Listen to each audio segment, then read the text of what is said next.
तो मित्रों, कैसे हैं आप सब? उम्मीद करती हूँ बहुत मज़े में होंगे और आपका एग्ज़ाम बहुत नज़दीक आ चुका है, तो आपकी प्रिपरेशन भी काफ़ी स्पीड में चल रही होगी, रिवीजन वगैरह बहुत स्पीड में चल रहा होगा, जो कि होना भी चाहिए क्योंकि एग्ज़ाम बहुत ही आपके एकदम से सर पे आके खड़ा हुआ है। तो जी जान लगा दीजिए आप लोग। और नमस्कार, मेरा नाम है दीपिका और चलिए देख लेते हैं आज के हमारे द हिंदू में क्या क्या इंपॉर्टेंट आर्टिकल्स निकले हुए हैं। आप हमें फॉलो करते हैं डेली बेसिस पे, तो आप जानते हैं यहाँ पे हम कवर करते हैं पूरे द हिंदू न्यूज़पेपर को, जिसमें जो भी महत्वपूर्ण एडिटोरियल्स और आर्टिकल्स निकले होते हैं आपके एग्जाम के पॉइंट ऑफ व्यू से बहुत इंपॉर्टेंट होते हैं दोस्तों, तो वो उसको हम यहाँ पे कवर करते हैं। और आप जानते हैं कि हमारे यूपीएससी के पॉइंट ऑफ व्यू से या पीसीएस के यहाँ पे सिर्फ 7 से 8 ही आर्टिकल्स ऐसे होते हैं जो बहुत ही इंपॉर्टेंट होते हैं एग्जाम के पॉइंट ऑफ व्यू से, जहाँ से क्वेश्चन पूछने की संभावना होती है। तो इसके लिए आपको दिन भर बैठ के न्यूज़पेपर पढ़ने की ज़रूरत नहीं है, हमारा एक सेशन देख करके भी आप इसको अपने प्रिपरेशन को थोड़ा सा स्पीड अप कर सकते हैं। और देखिए, अगर आपको करंट अफेयर्स के लिए मैं बता रही हूँ, अगर आपको तैयारी करनी है तो आपने मान लो यहाँ पे एक न्यूज़ का एनालिसिस देख लिया, ऊपर से आप बस एक कोई भी स्टैंडर्ड कहने का मतलब ये है कि जो मार्केट में थोड़ी सी रिनाउंड, थोड़ी सी अच्छी मैगजीन्स चलती हैं मंथली की, वो एक आप उठा लो। आप यहाँ पे 1-1.5 घंटे का वीडियो देख करके जल्दी जल्दी आप थोड़ा स्पीड बढ़ा के देख सकते हो, उसको देख लो। और कोई एक मैगजीन उठा करके आप 1 घंटे पढ़ लो उसको, तो आपका डेली का जो करंट अफेयर्स का काम है वो हो गया समाप्त। उसके बाद आपको फोकस करना है अपने जीएस और सीसैट के ऊपर में, आंसर राइटिंग वगैरह पे। तो चलिए हम देख लेते हैं कि हमारे क्या क्या इंपॉर्टेंट आर्टिकल्स निकले हुए हैं आज के द हिंदू के पेपर में। और उसके पहले हम आपको देंगे दोस्तों एक कोट क्या है वो आप सभी को मालूम होगा। ये अगर कोई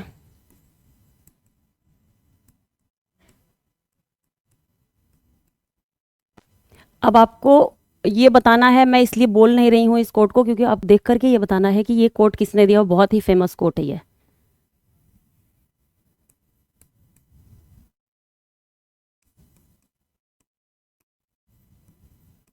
मैं कोशिश करती हूँ बहुत ही सुंदर राइटिंग में लिखूँ बच्चों, और आप देखिए मैं कितने सुंदर राइटिंग में लिख रही हूँ।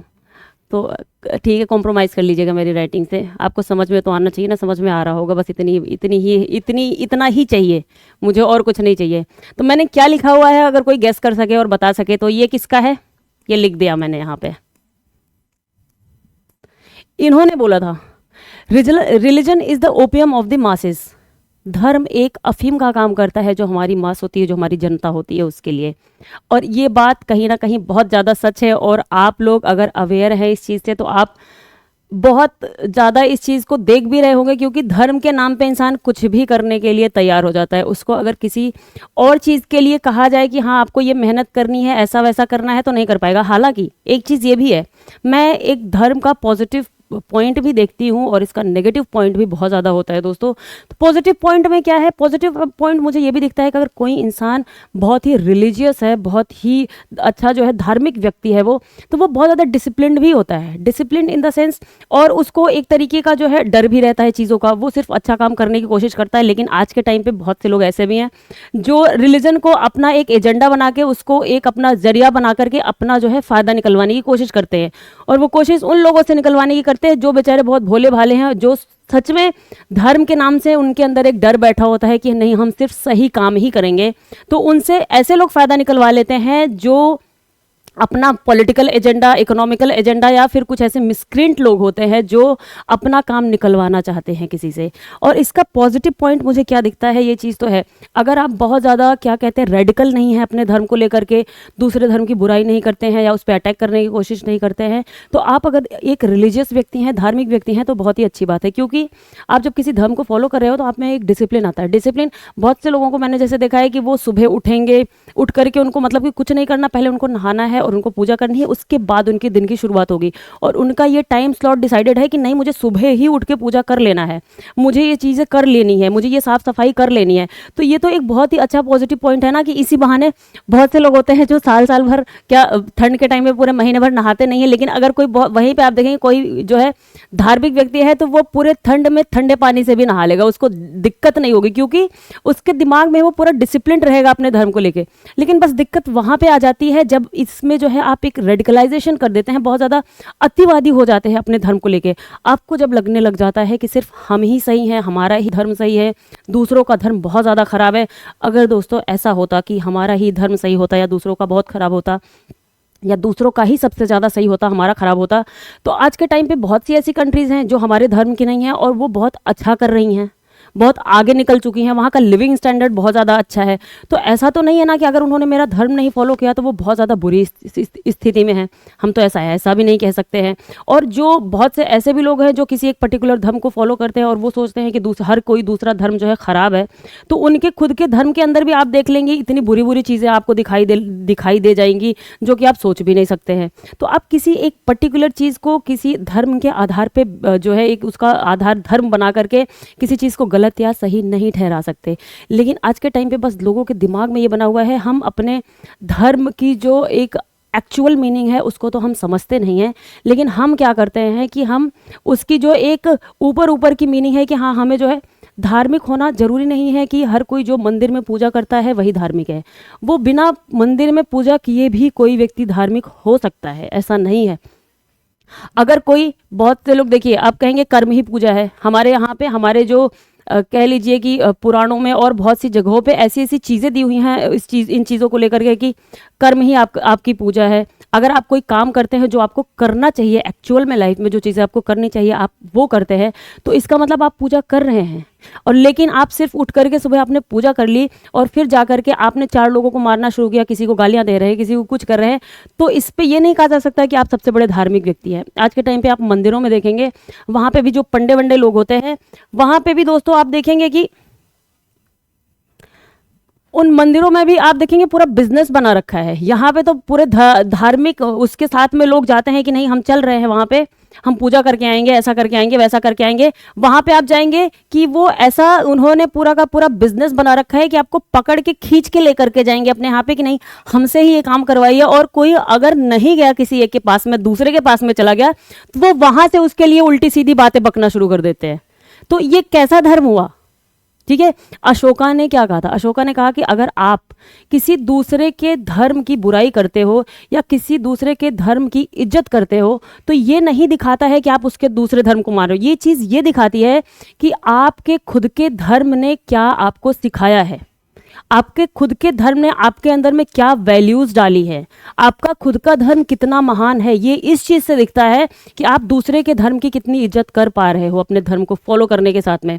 तो बस इससे ज़्यादा मैं कुछ नहीं बोलूँगी। आज के टाइम पे बहुत ज़्यादा ऐसी चीज़ें भी हो रही हैं यार दोस्तों, धर्म के नाम पर लोग मतलब कुछ भी करने को तैयार हो जाते हैं। इसीलिए मार्क्स ने कहा कि धर्म ऐसी चीज़ है जिसको लेकर के किसी को किसी भी चीज़ के लिए भड़काया जा सकता है। और ये बात आप कहीं ना कहीं देखेंगे तो ये बात सच है। तो चलिए, मैं हर किसी को लेकर के जनरलाइज नहीं कर रही हूँ कि हर कोई ऐसा है, लेकिन बहुत ही जो है एक उस लेवल पे देखेंगे तो बहुत से ऐसी जगह है, ऐसे लोग हैं जिनको इस नाम पे भड़काया जा सकता है और उनसे अपना फ़ायदा निकलवाया जा सकता है बिना उनको ये रियलाइज़ हुए कि जो है हमने जो है तुम्हारा यूज़ कर लिया धर्म के नाम पे। ठीक है, तो एटलीस्ट धार्मिक बनिए, अपने धर्म को फॉलो करिए, बहुत ही अच्छी बात है। लेकिन किसी के हाथ का जो है हथकंडा मत बन जाइए, किसी को अपने को बनाने मत दीजिए कि वो आपका इस्तेमाल कर ले धर्म के नाम पे। तो अपनी आंख कान खुले रखिए थोड़ा सा। चलिए देखते हैं, इसी बात पे हमारा कोट हो गया तो हम देख लेते हैं आज के हमारे क्या क्या इंपॉर्टेंट आर्टिकल्स निकले हुए हैं दोस्तों। पहला आर्टिकल हमारा क्या है? 6 कांग्रेस रेबल एमएलएज डिस्क्वालीफाइड इन हिमाचल। हिमाचल में 6 कांग्रेस एमएलएज को जो है डिस्क्वालीफाई कर दिया गया है, वो हम देखेंगे। ये एक पॉलिटिकल न्यूज़ है, लेकिन पॉलिटिकल न्यूज़ होने के साथ साथ में इसमें हमारे पॉलिटी से जुड़ा हुआ काफ़ी, अब GS2 के पेपर से इसको रिलेट कर सकते हैं, काफ़ी इंपॉर्टेंट चीज़ें इसमें दी हुई हैं। तो वहाँ पे हम डिस्क्वालिफिकेशन वगैरह के बारे में देखेंगे और चीज़ें इसी से संबंधित एक बीच में बहुत ही बड़ा आर्टिकल निकला हुआ है, उसको भी हम साथ के साथ देखेंगे कि उस आर्टिकल में उस आर्टिकल में क्या क्या चीज़ें दी हुई हैं डिस्क्वालिफिकेशन वगैरह को लेकर के। अगला आर्टिकल होगा हमारा, India's leopard population rises to 13,874, Madhya Pradesh on top. India की जो लेपर्ड की पॉपुलेशन है वो बढ़ चुकी है और यहाँ पे बढ़ के इतनी हो गई है, मध्य प्रदेश पहले नंबर पे है। एक रिपोर्ट आई है जो कि काफ़ी इंपॉर्टेंट रिपोर्ट है, हम उसको यहाँ पे देखेंगे। इन्वायरमेंट के पेपर से रिलेट कर सकते हैं आप, क्योंकि ये जो है क्वेश्चन, इस टाइप के क्वेश्चन तो आप कंटिन्यूसली आप देख ही लेंगे, प्रीवियस ईयर के पेपर को एनालाइज करेंगे तो वहाँ पे क्वेश्चंस आपको ऐसे मिल जाएंगे। अगला है zoological survey of India, ZSI, zoological survey of India names a newly discovered sea slug after president Murmu. हमारी जो प्रेसिडेंट मुर्मू है उनके नाम पे जो है एक सी स्लग मिला हुआ है, एक मरीन स्पीसीज है, कह लीजिए समंदर में पाई जाने वाली स्पीसीज है, उसका नाम रखा गया है नई नई मरीन स्पीसीज की खोज करी है हमने, उसका नाम जो है प्रेसिडेंट मुर्मू के नाम पे हमने रखा हुआ है। तो उसको हम देखेंगे वो उसके क्या क्या जो है फीचर्स हैं, क्या क्या चीज़ें उसमें इंपॉर्टेंट हैं। अगला है रिदमिक रिचुअल जो केरला में हो रहा है, उसके बारे में थोड़ा सा देखेंगे, हमने पहले भी आपको बता रखा है। तो यहाँ पे बस थोड़ा थोड़ा सा उसको एक ओवरव्यू देखेंगे, निकला हुआ था तो मैंने सोचा आपको एक बार रिवाइज करवा दूँ। अगला आर्टिकल होगा हमारा understanding the world of the informal waste pickers. आज जो है डे है किसका, इनफॉर्मल वेस्ट पिकर्स का डे है दोस्तों। तो पहले हम उसको देखेंगे कि क्या उसमें एक आर्टिकल है, बहुत इंपॉर्टेंट आर्टिकल, जिसमें बहुत सारे डेटाज वगैरह भी दिए गए हैं, तो उसको भी यहाँ पे देखेंगे। और जो वेस्ट पिकर्स है, जो कचरा उठाने वाले, कचरा बिनने वाले लोग हैं, उनके बारे में देखेंगे, उनकी स्थिति क्या चल रही है। अगला होगा हमारा on cross voting in Rajya Sabha elections. ये यही न्यूज़ है, पहले वाले से जोड़ करके हम इसको यहाँ पे पढ़ लेंगे कि on cross voting in Rajya Sabha elections जो राज्यसभा में अभी ये हो रहा है, जो कियोस हो रहा है, उसके बारे में पूरा डिटेल्ड आर्टिकल निकला है कि कहाँ कहाँ पे क्या क्या हमारे आर्टिकल से लेकर के हमारा जो रिप्रेजेंटेटिव्स ऑफ पीपल्स एक्ट है उसमें लेकर के, और हमारे जो है एंटी डिफेक्शन लॉ को लेकर के सारी चीज़ें निकली है, तो हम देखेंगे। अगला एक हमारी स्टडी निकली हुई है, क्या है, लैंसेट में पब्लिश हुई है। Lancet study shows obesity rates going up across world. Obesity काफ़ी ज़्यादा बढ़ रही है लोगों में, तो उसको हम देखेंगे कि क्या है।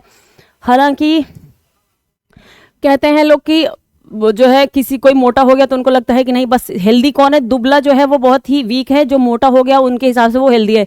लेकिन आज के टाइम पे सबसे ज़्यादा माल नरिश्ड लोग कौन दिख रहे हैं, सबसे ज़्यादा कुपोषित लोग कौन से मिल रहे हैं, वो जो कि मोटे हो चुके हैं। तो इसको लेकर के एक स्टडी है, बहुत इंपॉर्टेंट स्टडी है, वो हम यहाँ पे देखेंगे क्या निकली हुई है। Is NATO membership in the cards for Ukraine. Ukraine को नाटो मेंबर बनाने की जो बात चल रही है उस पर थोड़ी सी और चीज़ें निकली हुई हैं, और रशिया उस पर क्या उसका स्टैंड है, क्या बोल रहा है। तो ये हमारे आईआर से संबंधित एक न्यूज़ है। हम वर्ल्ड सिनेरियो में क्या चीज़ें चल रही हैं हमें थोड़ा सा अवेयर रहना चाहिए, तो यहाँ पे ये आर्टिकल है उसको देखेंगे। अगला होगा हमारा Iran launches imaging satellite Pars I. Pars I है, आई या ईरान से संबंधित आई है या वन है वो देख लीजिएगा, आई ही होगा जहाँ तक है। पार्स आई करके इन्होंने एक सैटेलाइट लॉन्च करी है रशिया से, तो उसको थोड़ा सा देखें, वो छोटी सी न्यूज़ है, बस एक इन्फॉर्मेशन होनी चाहिए कि इन केस कहीं ऑप्शन में आ गया वनडे वगैरह के एग्जाम में आपके, तो वो कम से कम सॉल्व कर सकें आप। क्योंकि वनडे वगैरह एग्जाम में देखा है मैंने दोस्तों, कांस्टेबल वगैरह का एग्जाम कोई सर पैर ही नहीं रहता क्वेश्चन का, अगर सच में देखा जाए तो कहाँ से कौन सा क्वेश्चन पूछ लेंगे वो पता नहीं, मुझे लगता है बहुत अच्छे अच्छे लोग भी उसको सॉल्व नहीं कर पाएंगे, ये चीज़ तो है। और आप देख रहे हैं कांस्टेबल का एग्जाम जो हुआ था यूपी पुलिस का पूरा सोचो दोस्तों 45 लाख लोगों ने फॉर्म भरा था, ठीक है, 60,000 की वैकेंसी दी, लेकिन 45-50 लाख लोगों ने फॉर्म भरा था, और जो कि पेपर लीक हो गया और फिर से 6 महीने बाद उन्होंने री एग्ज़ाम करवाने की बात कही है। हमारे यहाँ अनएम्प्लॉयमेंट की हालत देख रहे हैं आप लोग, क्या हालत है। The investment for a semiconductor plant in India. Semiconductor के बारे में थोड़ा सा देखेंगे और थोड़ा सा आपको बता देंगे कि इंसुलेटर और सेमीकंडक्टर में डिफरेंस क्या होता है। तो चलिए, ये काफ़ी बेहद बेहद इंपॉर्टेंट आर्टिकल्स निकले हुए हैं आज के पेपर में, तो हम इसको डिस्कस कर लेते हैं। पहले हम देख लेते हैं आज का हमारा क्या है क्वेश्चन क्या है। Regarding anti defection law in India consider the following statements. पहला स्टेटमेंट है आपका, the law specifies that a nominated legislature can not join any political party within 6 months of being appointed to the house. दूसरा है आपका, the law does not provide any time frame within which the presiding officer has to decide a defection case. ये है आपका दूसरा option, आपको बताना है which of the statements given above is are correct. इनमें से कौन सा स्टेटमेंट करेक्ट है। ए है आपका ओनली 1, बी है आपका ओनली 2, सी है आपका बोथ 1 and 2, एंड डी आपका नाइदर 1 nor 2। हिंदी में देख लेते हैं। भारत में दल बदल विरोधी कानून के संबंध में निम्नलिखित कथनों पर विचार करें। पहला है आपका, कानून निर्दिष्ट करता है कि एक मनोनीत विधायक सदन में नियुक्त होने के 6 महीने के भीतर किसी भी राजनीतिक दल में शामिल नहीं हो सकता। ठीक है, ये आपको बताना है सही है कि गलत है। दूसरा, कानून कोई समय सीमा प्रदान नहीं करता है जिसके भीतर पीठासीन अधिकारी को दल बदल मामले का फैसला करना होगा। आपके ऑप्शंस हैं, इसमें से आपको बताना है ऊपर दिए गए कथनों में से कौन सा से सही है। ए केवल 1, बी केवल 2, सी 1 और 2 दोनों, डी ना तो 1 ना ही 2। तो आप जल्दी जल्दी अपनी ब्रेन स्टॉर्मिंग करिए और जो पहले से पढ़ रखा है उसको सोच करके इसमें आंसर देने की कोशिश करिए। हालांकि हम आंसर बाद में देख लेंगे। मैंने आपको कहा है कि इससे कोई ना कोई संबंधित इंपॉर्टेंट आर्टिकल मौजूद ही होगा हमारे। तो अगर आपको हमारा सेशन पसंद आ रहा है, हम यहाँ पे जो हमारे चाहे हिंदी मीडियम के बच्चे हो चाहे इंग्लिश मीडियम के हो, हम कोशिश करते हैं सबके लिए यहाँ पे इक्वली जो है चीज़ों को प्रोवाइड करवा सके। खास करके हिंदी मीडियम के भी जो बच्चे हैं यहाँ पे उनको इंग्लिश का न्यूज़पेपर पूरा का पूरा पढ़ने में थोड़ी सी प्रॉब्लम हो जाती है। हम इस चीज़ को मानते हैं क्योंकि हमारा एजुकेशन सिस्टम ऐसा है कि बहुत ज़्यादा इस चीज़ को फ्लरिश नहीं हो पाता। अगर वो खास करके हिंदी मीडियम के बच्चे आप देखेंगे तो वो जो है लगभग गवर्नमेंट स्कूल से ही पढ़े होते हैं, तो उनकी इंग्लिश उतनी ज़्यादा स्ट्रांग नहीं होती है। तो हम यहाँ पे लेकर के आते हैं कि पूरा का पूरा जो भी न्यूज़पेपर में जो भी आर्टिकल्स निकले उनको पूरा का पूरा हिंदी में आपको जो है एक तरीके से ट्रांसलेट करके ही बता दें, जो आप चीज़ें सारी की सारी समझ जाए। तो हम यहाँ पर मेहनत तो कर रहे हैं दोस्तों, तो आपको भी बस थोड़ी सी मेहनत करनी है। वो क्या करना है कि आपको हमारे चैनल को थोड़ा सा शेयर करना है, हमारे वीडियोज़ को शेयर करना है और हमें थोड़ा सब्सक्राइब कर लेना है। और इसमें जो है आपको आलस नहीं करना है और जो है क्या कहते हैं आनाकानी भी नहीं करनी है, कर लेना है। क्योंकि इससे देख रहे हो आप, अगर कोई मेहनत करता है तो उसका भी मोरल बूस्ट होता है थोड़ा सा। तो आप लोगों की भी एक थोड़ी सी तो रिस्पॉन्सिबिलिटी बनती है कि अगर हम प्रोवाइड करवा रहे हैं तो आप लोग भी हमें थोड़ा सब्सक्राइब करके हमें एक सपोर्ट दिखाइए, जिससे हम चीज़ों को और आगे अच्छा करते चले जाएं। तो यहाँ पे बात क्या है, 6 कांग्रेस रेबेल एमएलएज डिस्क्वालिफाइड इन हिमाचल। थे जो एमएलएज थे कांग्रेस के, रेबेल एमएलएज थे, वहाँ पे हिमाचल प्रदेश में राज्यसभा का इलेक्शन चल रहा था और वहाँ पे उन्होंने क्रॉस वोटिंग कर दी। क्रॉस वोटिंग का मतलब अपनी पार्टी में वोट ना करके, क्रॉस मतलब ये होता है दोस्तों, तो अपनी पार्टी में वोट ना करके जो है दूसरी पार्टी को वोट कर दिया, बीजेपी को की तरफ से जो है उन्होंने अपना सपोर्ट दिखा दिया। तो इसको लेकर के 6 लोगों को वहाँ पे डिस्क्वालीफाई कर दिया गया और फिर वो पहुँच गए सुप्रीम कोर्ट के पास में और उन्होंने वहाँ पे थोड़ी सी कही है कि अब ये जो है कोर्ट देखेगा। बात इन्होंने कही कि हम अभी जाएंगे सुप्रीम कोर्ट के पास में, तो देखो सुप्रीम कोर्ट क्या डिसीजन लेता है वो बात की बात होगी। तो यहाँ पे हमारे लिए ये तो पूरी की पूरी पॉलिटिकल न्यूज़ हो गई एक तरीके की कि यहाँ पे कितने लोगों ने किसको वोट किया, ये हमारे लिए इतना इंपॉर्टेंट नहीं, हमारे एग्जाम के लिए इंपॉर्टेंट है। ये जो डिसक्वालिफिकेशन से संबंधित हमारे यहाँ पे जो प्रोविजंस दिए गए हैं, जो डिसक्वालिफिकेशन को लेकर कॉन्स्टिट्यूशन में हमारे जो प्रोविजंस है और जो हमारा RPA एक्ट है 1951 का और हमारे जो एंटी डिफेक्शन लॉ है, वो सारी चीज़ों को हम यहाँ पे देखने वाले हैं। तो चलिए देख लेते हैं कि क्या क्या है। What are the important provisions of the anti defection law. Anti defection law के बारे में थोड़ा सा हम देख लेते हैं क्या है। The provisions of the anti defection law of India as set out. Anti defection law का मतलब क्या है दोस्तों, दल बदल विरोधी कानून।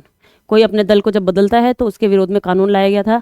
जब 1967 में दोस्तों एक आया राम गया राम की जो है पॉलिसी चल पड़ी थी। जो गया राम थे हरियाणा के चीफ मिनिस्टर थे, क्या थे अभी मेरे को गया राम, उन्होंने एक दिन में ही 3 पार्टियों को 3 बारी बदल लिया था। एक ही दिन के अंदर मतलब 24 घंटे में उन्होंने 3 पार्टियों को बार बार बदल लिया था। तो फिर जो है ऐसा बाद में और भी लोगों के साथ काफ़ी बारी देखा गया और कुछ ही दिन में उन्होंने 9 बारी ऐसा कर लिया था और इसी के चलते आगे भी बहुत से लोग करते चले गए। जब हमारे संविधान निर्माताओं ने हमारा संविधान बनाया था तो उनको इतना नहीं मालूम था कि लोग ऐसे आगे आ जाएंगे, क्योंकि वो बहुत ज़्यादा इथिकल वैल्यूज़ को फॉलो करने वाले लोग थे। अब जब कोई बहुत ही इथिकल वैल्यूज़ को फॉलो करते हैं तो उसको ये नहीं समझ आता है कि आगे चल करके ऐसे लोग भी आ सकते हैं, क्योंकि वो सोच ही नहीं पाए कि ऐसा काम करने वाले हैं लोग। तो वहाँ पे उन लोग ने इतना ज़्यादा प्रोविजंस वो बना नहीं पाए। लेकिन बाद में ऐसे ऐसे लोग आने लग गए हमारे जो है पॉलिटिक्स में, और पॉलिटिक्स का जो इथिकल का स्तर है, उसका नैतिकता का स्तर है, मोरल का स्तर है, वो इतना गिरता चला गया। तो फिर यहाँ पे एंटी डिफेक्शन लॉ वगैरह लेकर के आना पड़ा कि भैया ऐसा मत करो। अपने फ़ायदे के लिए जो है जो पार्टीज़ में जो नेता थे, राजनीतिक दल वाले किसी दल से दूसरे दल में भागते रहते थे, आते जाते रहते थे, कियोस क्रिएट होता था। कभी कोई सरकार गिर गई किसी की, फिर किसी की सरकार बन गई। तो यहाँ पे अल्टीमेटली प्रॉब्लम किसको होती है, हमारी डेमोक्रेसी को प्रॉब्लम होती है, हमारी जनता को प्रॉब्लम होती है। इनको तो बस अपना जो है फायदा और जहाँ पे नुकसान दिखता है उस हिसाब से डिसीजन लेना होता था। तो ये जो एंटी डिफेक्शन लॉ है ये इसमें हमारे किसमें है, 10th शेड्यूल में है, 10th, ठीक है। The provision of the anti defection law of India as set out in the 10th schedule of the constitution of India. 10th schedule याद कर लीजिए, द से दल बदल, द से 10वां हमारा क्या है, अनुसूची, द से दल बदल, द से 10वीं अनुसूची, ऐसे याद हो जाएगा आपको। 10वीं अनुसूची दल बदल, ठीक। 10th शेड्यूल में दिया गया है डिस्क्वालिफिकेशन। डिस्क्वालिफिकेशन कैसे होता है? A member of a house belonging to any political party becomes disqualified. कैसे डिस्क्वालिफाइड होता है? कोई भी मेंबर जो है किसी भी हाउस का मेंबर होता है तो for being a member of the house if he voluntarily gives up his membership of such a political party. अगर वो अपने मन से ही किसी पॉलिटिकल पार्टी की मेंबरशिप को त्याग देता है तो अपने आप जो है वो डिस्क्वालीफाई हो गया। अगला, if he votes or abstains from voting in such a house contrary to any direction issued by his political party without obtaining prior permission of such party and such act has not been condoned by the party within 15 days। और ये वही वाली हाल है, ये दूसरा वाला option वही है कि अगर कोई भी मेंबर अपनी पार्टी के अगेंस्ट में जाके किसी अदर पार्टी के प्रति वोटिंग कर देता है, वो भी बिना अपने अपने पार्टी के डायरेक्शन के खिलाफ, अगर पार्टी ने निर्देश दिया है कि आपको इनको वोट करा है। ये एक जो है डिसिप्लिन बनाने के लिए ऐसा किया गया था कि अगर कोई पार्टी का मेंबर है तो उसी पार्टी को वोट देगा, चाहे भले ही उसका झुकाव किसी और पार्टी की तरफ हो। लेकिन अब अगर ऐसा कर देते हैं लोग तो वो डिस्क्वालीफाई हो जाएंगे, ऐसा जो है हमारा एंटी डिफेक्शन लॉ कहता है। और अगर उन्होंने ऐसा किया और उसकी परमिशन उनको जो है 15 दिनों के अंदर अपने पार्टी से नहीं मिली थी या कुछ ऐसा नहीं हुआ था तो फिर जो है वो डिस्क्वालीफाई हो जाते हैं।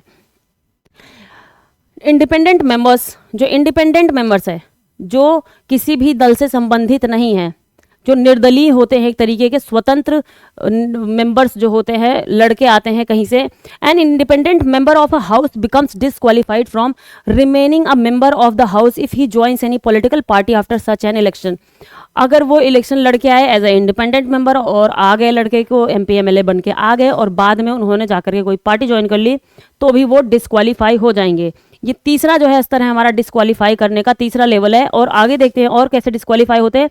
नॉमिनेटेड मेंबर्स, देखो मैंने आपको क्वेश्चन दिया है, वहां पे ध्यान रखना है, यहीं से ऑप्शन आपको पिक करना है ध्यान से। 2022 का क्वेश्चन है वो, ठीक है, बहुत ज्यादा लंबे टाइम का क्वेश्चन नहीं, प्रीवियस ईयर का। A nominated member of a house becomes disqualified for being a member of the house if he joins any political party after the expiry of 6 months from the date he takes his seat in the house। वहां पे क्या पूछा गया है कि अगर वो 6 महीने से पहले अगर किसी को नॉमिनेट किया गया है किसी हाउस में, जो हमारे प्रेसिडेंट नॉमिनेट करते हैं या फिर राज्य के स्तर पे वहाँ के गवर्नर जो है उनको नॉमिनेट करते हैं उनके हाउसेस में, तो हमारे यहाँ पे लोकसभा में 2 लोगों को नॉमिनेट किया जाता है, राज्यसभा में 12 लोगों को नॉमिनेट किया जाता है दोस्तों। तो अगर वो जो नॉमिनेटेड मेंबर्स हैं, अगर वो जो है जब वो नॉमिनेट होकर के आए और 6 महीने के भीतर ही उन्होंने किसी पार्टी को ज्वाइन कर लिया तो वो डिस्क्वालीफाई नहीं होंगे। लेकिन अगर 6 महीने के बाद उन्होंने किसी पार्टी को ज्वाइन किया तो भी वो डिस्क्वालीफाई हो जाएंगे, उनकी मेंबरशिप डिस्क्वालीफाई कर दी जाएगी और वो सदन से निकाल दिए जाएंगे एक तरीके से। एक्सेप्शंस क्या हैं, अपवाद क्या हैं हमारे यहाँ पे? The above disqualification on the ground of defection does not apply in the following 2 cases. 2 cases में जो ये डिफेक्शन लॉ है अप्लाई नहीं होता है। वो केसेस कौन कौन से हैं? मर्जर, मतलब किसी दूसरी पार्टी में शामिल होना। मर्ज मतलब क्या होता है दोस्तों? मर्ज मतलब, देखो आप लोग ये ऐसे कुछ वर्ड भी देखते चले जाओ। मर्जर का मतलब होता है, मर्जर का मतलब क्या है? शामिल होना, शामिल होना, ये एडजेक्टिव होगा जो भी हो। मर्ज का मतलब होता है शामिल होना किसी चीज में, ठीक है। ये ऐसा वोकैब्स वगैरह भी याद करते रहो आप। If a member goes out of his party duty to a merger of the party with another party. अगर if a member goes out of his party due to a merger of his, एक second दोस्तों, मुझे थोड़ा सा dizziness सा feel हो रहा, एक सेकंड, हाँ ठीक है। If a member goes out of his party due to a merger of the party with another party, a merger takes place when 2/3 of the members of the party have agreed to a merger। अगर किसी भी party के 2/3 2/3 व्यक्ति जो है, 2/3 नेता जो है किसी पार्टी के, उस पार्टी से निकल करके दूसरी पार्टी में शामिल हो जाते हैं तो ऐसे को जो है फिर डिस्क्वालीफाई नहीं किया जाएगा, ऐसा डिफेक्शन चल जाएगा, क्योंकि यहाँ पे पूरे के पूरे 2/3 लोगों ने ही अपनी सहमति व्यक्त कर दी है। तो इसका मतलब है उस पार्टी में कोई प्रॉब्लम होगी, कुछ ऐसी चीज़ें होंगी जिसकी वजह से वहाँ से लोग भागना चाहते हैं, तो ऐसी चीज़ों को अलाउड किया गया है, ऐसी चीज़ों को जो है डिस्क्वालीफाई नहीं किया जाएगा। प्रिसाइडिंग ऑफिसर, जो presiding officer, if a member after being elected as the presiding officer of the house voluntarily gives up the membership of his party or rejoins it after he ceases to hold that office. This exemption has been provided in view of the dignity and impartiality of this office. यहाँ पे कहा जा रहा है कि अगर कोई भी प्रिसाइडिंग ऑफिसर है, मान लीजिए जो लोकसभा का सभापति है, और वो जब वो सभापति चुन लिया जाता है वहाँ पे, और फिर उन्होंने अपनी मेंबरशिप उस पार्टी से त्याग दिया, तो वहाँ पे उसको डिस्क्वालीफाई नहीं किया जाएगा। और फिर जब वो जो है वहाँ पे एज अ लोकसभा के सभापति हट करके फिर उन्होंने जब वहाँ से जब हटा और फिर से उन्होंने पार्टी ज्वाइन कर ली, तो उनको भी इसके अंतर्गत जो है डिस्क्वालीफाई नहीं किया जाएगा। ये इसलिए किया गया है कि जैसे कि कोई अगर राज्यसभा का सभापति बनता है तो वो जो है एक इम्पार्शियलिटी के साथ काम करे, पारदर्शिता के साथ काम करे, किसी की तरफ, किसी पार्टी की तरफ उसका झुकाव नजर ना आने पाए। तो एक तरीके की ये परंपरा कह लीजिए, जो भी कह लीजिए, ये होता है कि जो भी मेंबर जो है लोकसभा का अगर सभापति बना है या कहीं पे भी प्रिसाइडिंग ऑफिसर जो बना है, वो अगर उसने पार्टी की सदस्यता को छोड़ दिया तो वो डिस्क्वालीफाई नहीं होगा। ठीक है, इनको भी जो है एग्जेम्प्ट किया गया है। तो ध्यान रखना है, प्रिसाइडिंग ऑफिसर को एग्जेम्प्ट किया गया है, मर्जर को एग्जेम्प्ट किया गया है कि शामिल होना, 2/3 लोग अगर एक पार्टी छोड़ के दूसरे में शामिल हो जाते हैं तो भी उनको एग्जेम्प्ट किया गया है, उनको भी डिस्क्वालीफाई नहीं किया जाएगा। आगे क्या है, this exemption has been provided in view of, हाँ ये ठीक है, डिसाइडिंग अथॉरिटी। डिसाइडिंग अथॉरिटी कौन है?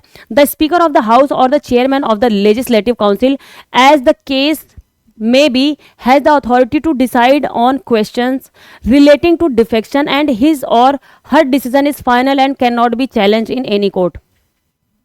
जो डिसाइडिंग अथॉरिटी है, जो लोकसभा के सभापति हैं, वही वो जैसे speaker of the house of the chairman of legislative council, जो लोकसभा के सभापति हैं, उनका डिसीजन फाइनल होता है कि कोई भी व्यक्ति अगर किसी को डिस्क्वालीफाई करना है किसी भी जो है विधानसभा हो या लोकसभा में, तो जो वहाँ पे सभापति होता है, वहाँ का जो स्पीकर होता है वहाँ का, उनका ही डिसीजन फाइनल होता है। वही कहेंगे कि अगर इनको डिस्क्वालीफाई किया जाना चाहिए तो वो डिस्क्वालीफाई किए जाएंगे, नहीं किया जाना चाहिए तो नहीं किए जाएंगे। भले ही अगर वहाँ पे सीधे सीधे भी दिख रहा हो कि इनको डिस्क्वालीफाई कर दिया जाना चाहिए था और जो है सभापति ने डिस्क्वालीफाई नहीं किया, फिर भी जो है इसको लेकर के कोई कोर्ट में नहीं जा सकता है, क्योंकि जो हमारी संसद की कार्यवाही होती है, हमारे संसद के सदन की जो कार्यवाही होती है, वो वैसे भी किसी भी कोर्ट में चैलेंज नहीं की जा सकती है।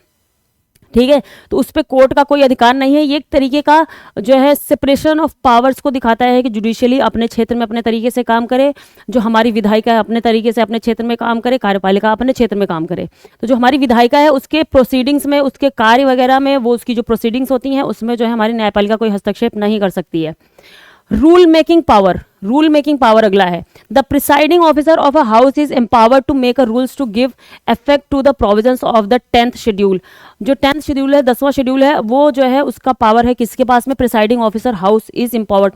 जो हाउस का जो पार्लियामेंट का प्रिसाइडिंग ऑफिसर है, जो हेड है, उसके पास ये पावर होता है कि वो डिसाइड करे कि एंटी डिफेक्शन लॉ में किस तरीके के कानून है और किस तरीके के लॉज बनाने हैं कि कैसे किसी को डिस्क्वालीफाई किया जाएगा, क्या प्रोसीजर होगा और किस तरीके का कानून होगा। तो फाइनली जो है उसको जो है रूल बनाने का काम किसका है? प्रिसाइडिंग ऑफिसर का। According to the rules made so, the presiding officer can take up a defection case only when he receives a complaint from a member of the house. वो जो है और रूल के हिसाब से वो किसी कंप्लेंट को तभी ले सकता है, किसी एंटी डिफेक्शन, किसी डिफेक्शन के केस को, किसी दल बदल के केस को तभी जो है वो देख सकता है जब कोई मेंबर जो है कंप्लेन करे, जो है उसके पास में कोई मेंबर कि ऐसा है, इस पे आपको जो है देखना चाहिए, तब वो जो है उस पर कोई एक्शन लेगा हमारा जो प्रिसाइडिंग ऑफिसर मतलब कि जो किसी भी सदन की अध्यक्षता कर रहा होगा या किसी भी सम्मेलन की जो अध्यक्षता करता है, उसी को हम प्रिसाइडिंग ऑफिसर बोलते हैं दोस्तों। ठीक है, वो कहीं का भी हो सकता है, कोई एक जो है नॉर्मल भी कहीं पे अगर कुछ चल रहा है तो वहाँ पे भी अगर कोई ऑफिसर है जो उसको लीड कर रहा है, प्रिसाइडिंग ऑफिसर कहला दिया जाएगा। तो ये सिर्फ यहीं की बात नहीं है, कहीं के भी ऑफिसर्स को प्रिसाइडिंग ऑफिसर बोल दिया जाता है। और यहाँ के प्रिसाइडिंग ऑफिसर हमारे जो है लोकसभा में हमारे जो है सभापति, लोकसभा में जो हमारे स्पीकर हो गए, अध्यक्ष हो गए, लोकसभा अध्यक्ष हो गए, राज्यसभा में सभापति हो गए, और विधानसभाओं में वहाँ के जो अध्यक्ष और सभापति हो जाते हैं वो, तो ये प्रिसाइडिंग ऑफिसर होते हैं वहाँ पे। रोल ऑफ विप होता है एक, विप का रोल क्या होता है? The whip is responsible for communication the party's position to its members and ensuring they vote in line with that position. In the case of member defying the whip and voting against the party's official position, they may be subject to disciplinary action under the anti-defection law. जो whip होता है किसी भी party का, तो वो एक तरीके का जो उसके मेंबर्स होते हैं किसी भी पार्टी के, उनको डायरेक्शन देता है, दिशा निर्देश देता है कि आपको कहाँ पे किसको वोट करना है, कैसे किस चीज़ों को मेंटेन करना है। सदन में जो है अपनी पार्टी को लेकर के एक तरीके का वो लीड करता है कि कैसे मेंटेन करके रखना है चीज़ों को, सदन के अंदर अपनी पार्टी को वहाँ पर रिप्रेजेंट करना है। तो विप होता है वो ये रिस्पॉन्सिबल होता है communicating the party's position to its member. तो पार्टी का पोजिशन है उस चीज़ों को, सारी चीज़ों को लेकर के वो एक तरीके से पार्टी और सारे मेंबर जो होते हैं उनके बीच में कम्युनिकेशन का एक तरीके का काम करता है वो विप। और वही जो है उनको डायरेक्शन देता है कि आपको किसको वोट करना है सदन में जा करके। और लेकिन अगर उसके अगेंस्ट में जाकर के मेंबर्स वोट कर देते हैं, दे में बी सब्जेक्ट टू डिसिप्लिनरी, और फिर उनके जो है एक तरीके के अनुशासनात्मक कार्यवाही उनके अगेंस्ट में की जा सकती है एंटी डिफेक्शन लॉ के तहत में। ठीक है, उनके ऊपर अनुशासनात्मक कार्यवाही ली जा सकती है। ठीक है, एंटी डिफेक्शन लॉ के तहत में। अगला आर्टिकल क्या है दोस्तों, तो ये एंटी डिफेक्शन लॉ से संबंधित चीज़ें थी, क्या क्या डिस्क्वालिफिकेशन के ग्राउंड्स थे। जैसा मैंने आपको क्वेश्चन दिया, तो क्वेश्चन में यही दिया था कि 6 महीने के अंदर, तो 6 महीने के अंदर डिस्क्वालीफाई नहीं होते हैं, 6 महीने के बाद अगर वो किसी पार्टी को ज्वाइन करते हैं तो वो डिस्क्वालीफाई हो जाते हैं, जो कि नॉमिनेटेड मेंबर्स होते हैं हमारे जो है लोकसभा और राज्यसभा के या फिर विधानसभाओं के। ठीक है, अगला क्या है, काफ़ी इंपॉर्टेंट आर्टिकल है दोस्तों। India's leopard population rises to 13,874, MP on top. Madhya Pradesh जो है पहले नंबर पे आया है, और हमारे जो लेपर्ड्स हैं उनकी, जो तेंदुए हैं उनकी संख्या में काफ़ी ज़्यादा बढ़ोतरी नहीं देखने को मिल रही है, लेकिन उनकी संख्या में बढ़ोतरी देखने को मिल रही है। और अभी वो कितने हो चुके हैं, 13,874। बढ़ोतरी कितनी हुई है, India's leopard numbers rose by 8%, 8% की बढ़ोतरी हुई है 2018 से लेकर 2022 के बीच में। 8% की बढ़ोतरी हम देख रहे हैं अपने तेंदुओं की जो है पॉपुलेशन में, उनकी जनसंख्या में। 2018 में कितने थे, 12,852 थे, 12,852 थे, और 2022 में कितने हो गए हैं, ये जो आप ऊपर ये नंबर देख रहे हैं 13,874 हो गए। According to the report made public by the environment ministry on Thursday, environment ministry के जो है ने एक रिपोर्ट पब्लिश की है जिसके अकॉर्डिंग जो है ये आंकड़ा आया है। और आगे बात क्या कही गई है, काफ़ी इंपॉर्टेंट चीज़ें इसमें, फैक्ट्स है दोस्तों, ये हमें ध्यान रखना है। While the highest number of leopards were reported in Madhya Pradesh, सबसे हाईएस्ट नंबर कितना है मध्य प्रदेश में, एमपी में है लेपर्ड का, एमपी में, और वो कितना है मध्य प्रदेश में, 3,907, 3,907 जो है लेपर्ड है एमपी में, जो कि सबसे हाईएस्ट नंबर है। और अगला, only 3 other states reported over 1,000 animals. MP के साथ साथ में, मध्य प्रदेश के साथ साथ में 3 ही और ऐसे राज्य हैं जहां पे 1,000 से ज़्यादा लेपर्ड की पॉपुलेशन पाई गई है। एमपी में तो मान लो 3,000, लगभग 4,000 के आसपास पॉपुलेशन मिली लेपर्ड की, लेकिन 1,000 से ज़्यादा पाए जाने वाले लेपर्ड की संख्या सिर्फ 3 ही राज्य आते हैं। वो कौन कौन से हैं, एक हो गया आपका महाराष्ट्र, MH महाराष्ट्र हो गया। महाराष्ट्र में कितने हैं, 1985, 1985 जो है पॉपुलेशन है लेपर्ड की महाराष्ट्र में। कर्नाटका में दोस्तों, कर्नाटका में कितनी है, कर्नाटका में है आपकी 1,879 है, कर्नाटका में है आपका। और वहीं पे तमिलनाडु में 1,070 है, तमिलनाडु में है आपका 1,070। ये 3 स्टेट ऐसे हैं जो 1,000 से ज़्यादा इनकी लेपर्ड की पॉपुलेशन पाई गई है। कहाँ कहाँ पे, महाराष्ट्र में, कर्नाटका में, तमिलनाडु में। तमिलनाडु, कर्नाटका, देखो तमिलनाडु, कर्नाटका और महाराष्ट्र, इसको ऐसे मैप में जो है आप ध्यान करके दिमाग में बैठा सकते हैं कि पहले इधर पीछे की तरफ आ गया तमिलनाडु, फिर इसके ऊपर गया तो कर्नाटका आ गया, केरला को छोड़ दीजिए, कर्नाटका आ गया, कर्नाटका के ऊपर आपका महाराष्ट्र आ गया, और इधर बीच में आप जाएंगे तो एमपी आ गया। एमपी में सबसे ज़्यादा पॉपुलेशन है इस टाइम पे। अगला क्या है, while Uttarakhand reported a 22% decline in the big cat numbers. और डिक्लाइन कहाँ पे देखा गया सबसे ज़्यादा, उत्तराखंड में देखा गया, ये भी ध्यान रखना है। कमी कहाँ पे देखी गई तेंदुए की जनसंख्या में, वो है उत्तराखंड में। यूके में, यूनाइटेड किंगडम में जाते हैं दोस्तों, यूके, हमारे यहाँ यूके भी है, यूनाइटेड किंगडम का एक अलग रूप है, वो है हमारा उत्तराखंड, काफ़ी खूबसूरत स्टेट है। यहाँ पे 22% का डिक्लाइन देखा गया है, 22% का कमी देखी गई है लेपर्ड की संख्या में in the big cat, reportedly due to poaching and man animal conflict. यहाँ पे सबसे ज़्यादा किस वजह से कमी देखने को मिली है, जो है इनके शिकार में, पोचिंग की वजह से, पोचिंग की वजह से और मैन एनिमल कॉन्फ्लिक्ट की वजह से, मानव और जो जानवर हैं उनके बीच में जो संघर्ष की स्थिति हो जाती है, कॉन्फ्लिक्ट हो जाता है, उसकी वजह से जो तेंदुए होते हैं इनका जो रिजर्व एरिया होता है ये वहाँ से दूर दूर तक भाग भाग के जाते हैं। जो टाइगर होते हैं उनका क्या है, वो लगभग अपने रिजर्व एरियाज में ही मैक्सिमम टाइम पे रहते हैं, लेकिन जो तेंदुए होते हैं वो बाहर भी निकल निकल के भागते हैं। तो इसलिए इनके और मानव और एनिमल के बीच का जो कॉन्फ्लिक्ट है यहाँ पे बढ़ जाता है तेंदुओं के मामले में। तो उत्तराखंड में इसी के चलते जो है काफ़ी ज़्यादा परसेंटेज में 22% की गिरावट हमने देखी है। Reportedly do man animal conflict. अगला है अरुणाचल प्रदेश, असम एंड वेस्ट बंगाल सा कलेक्टिव 150% राइज। अरुणाचल प्रदेश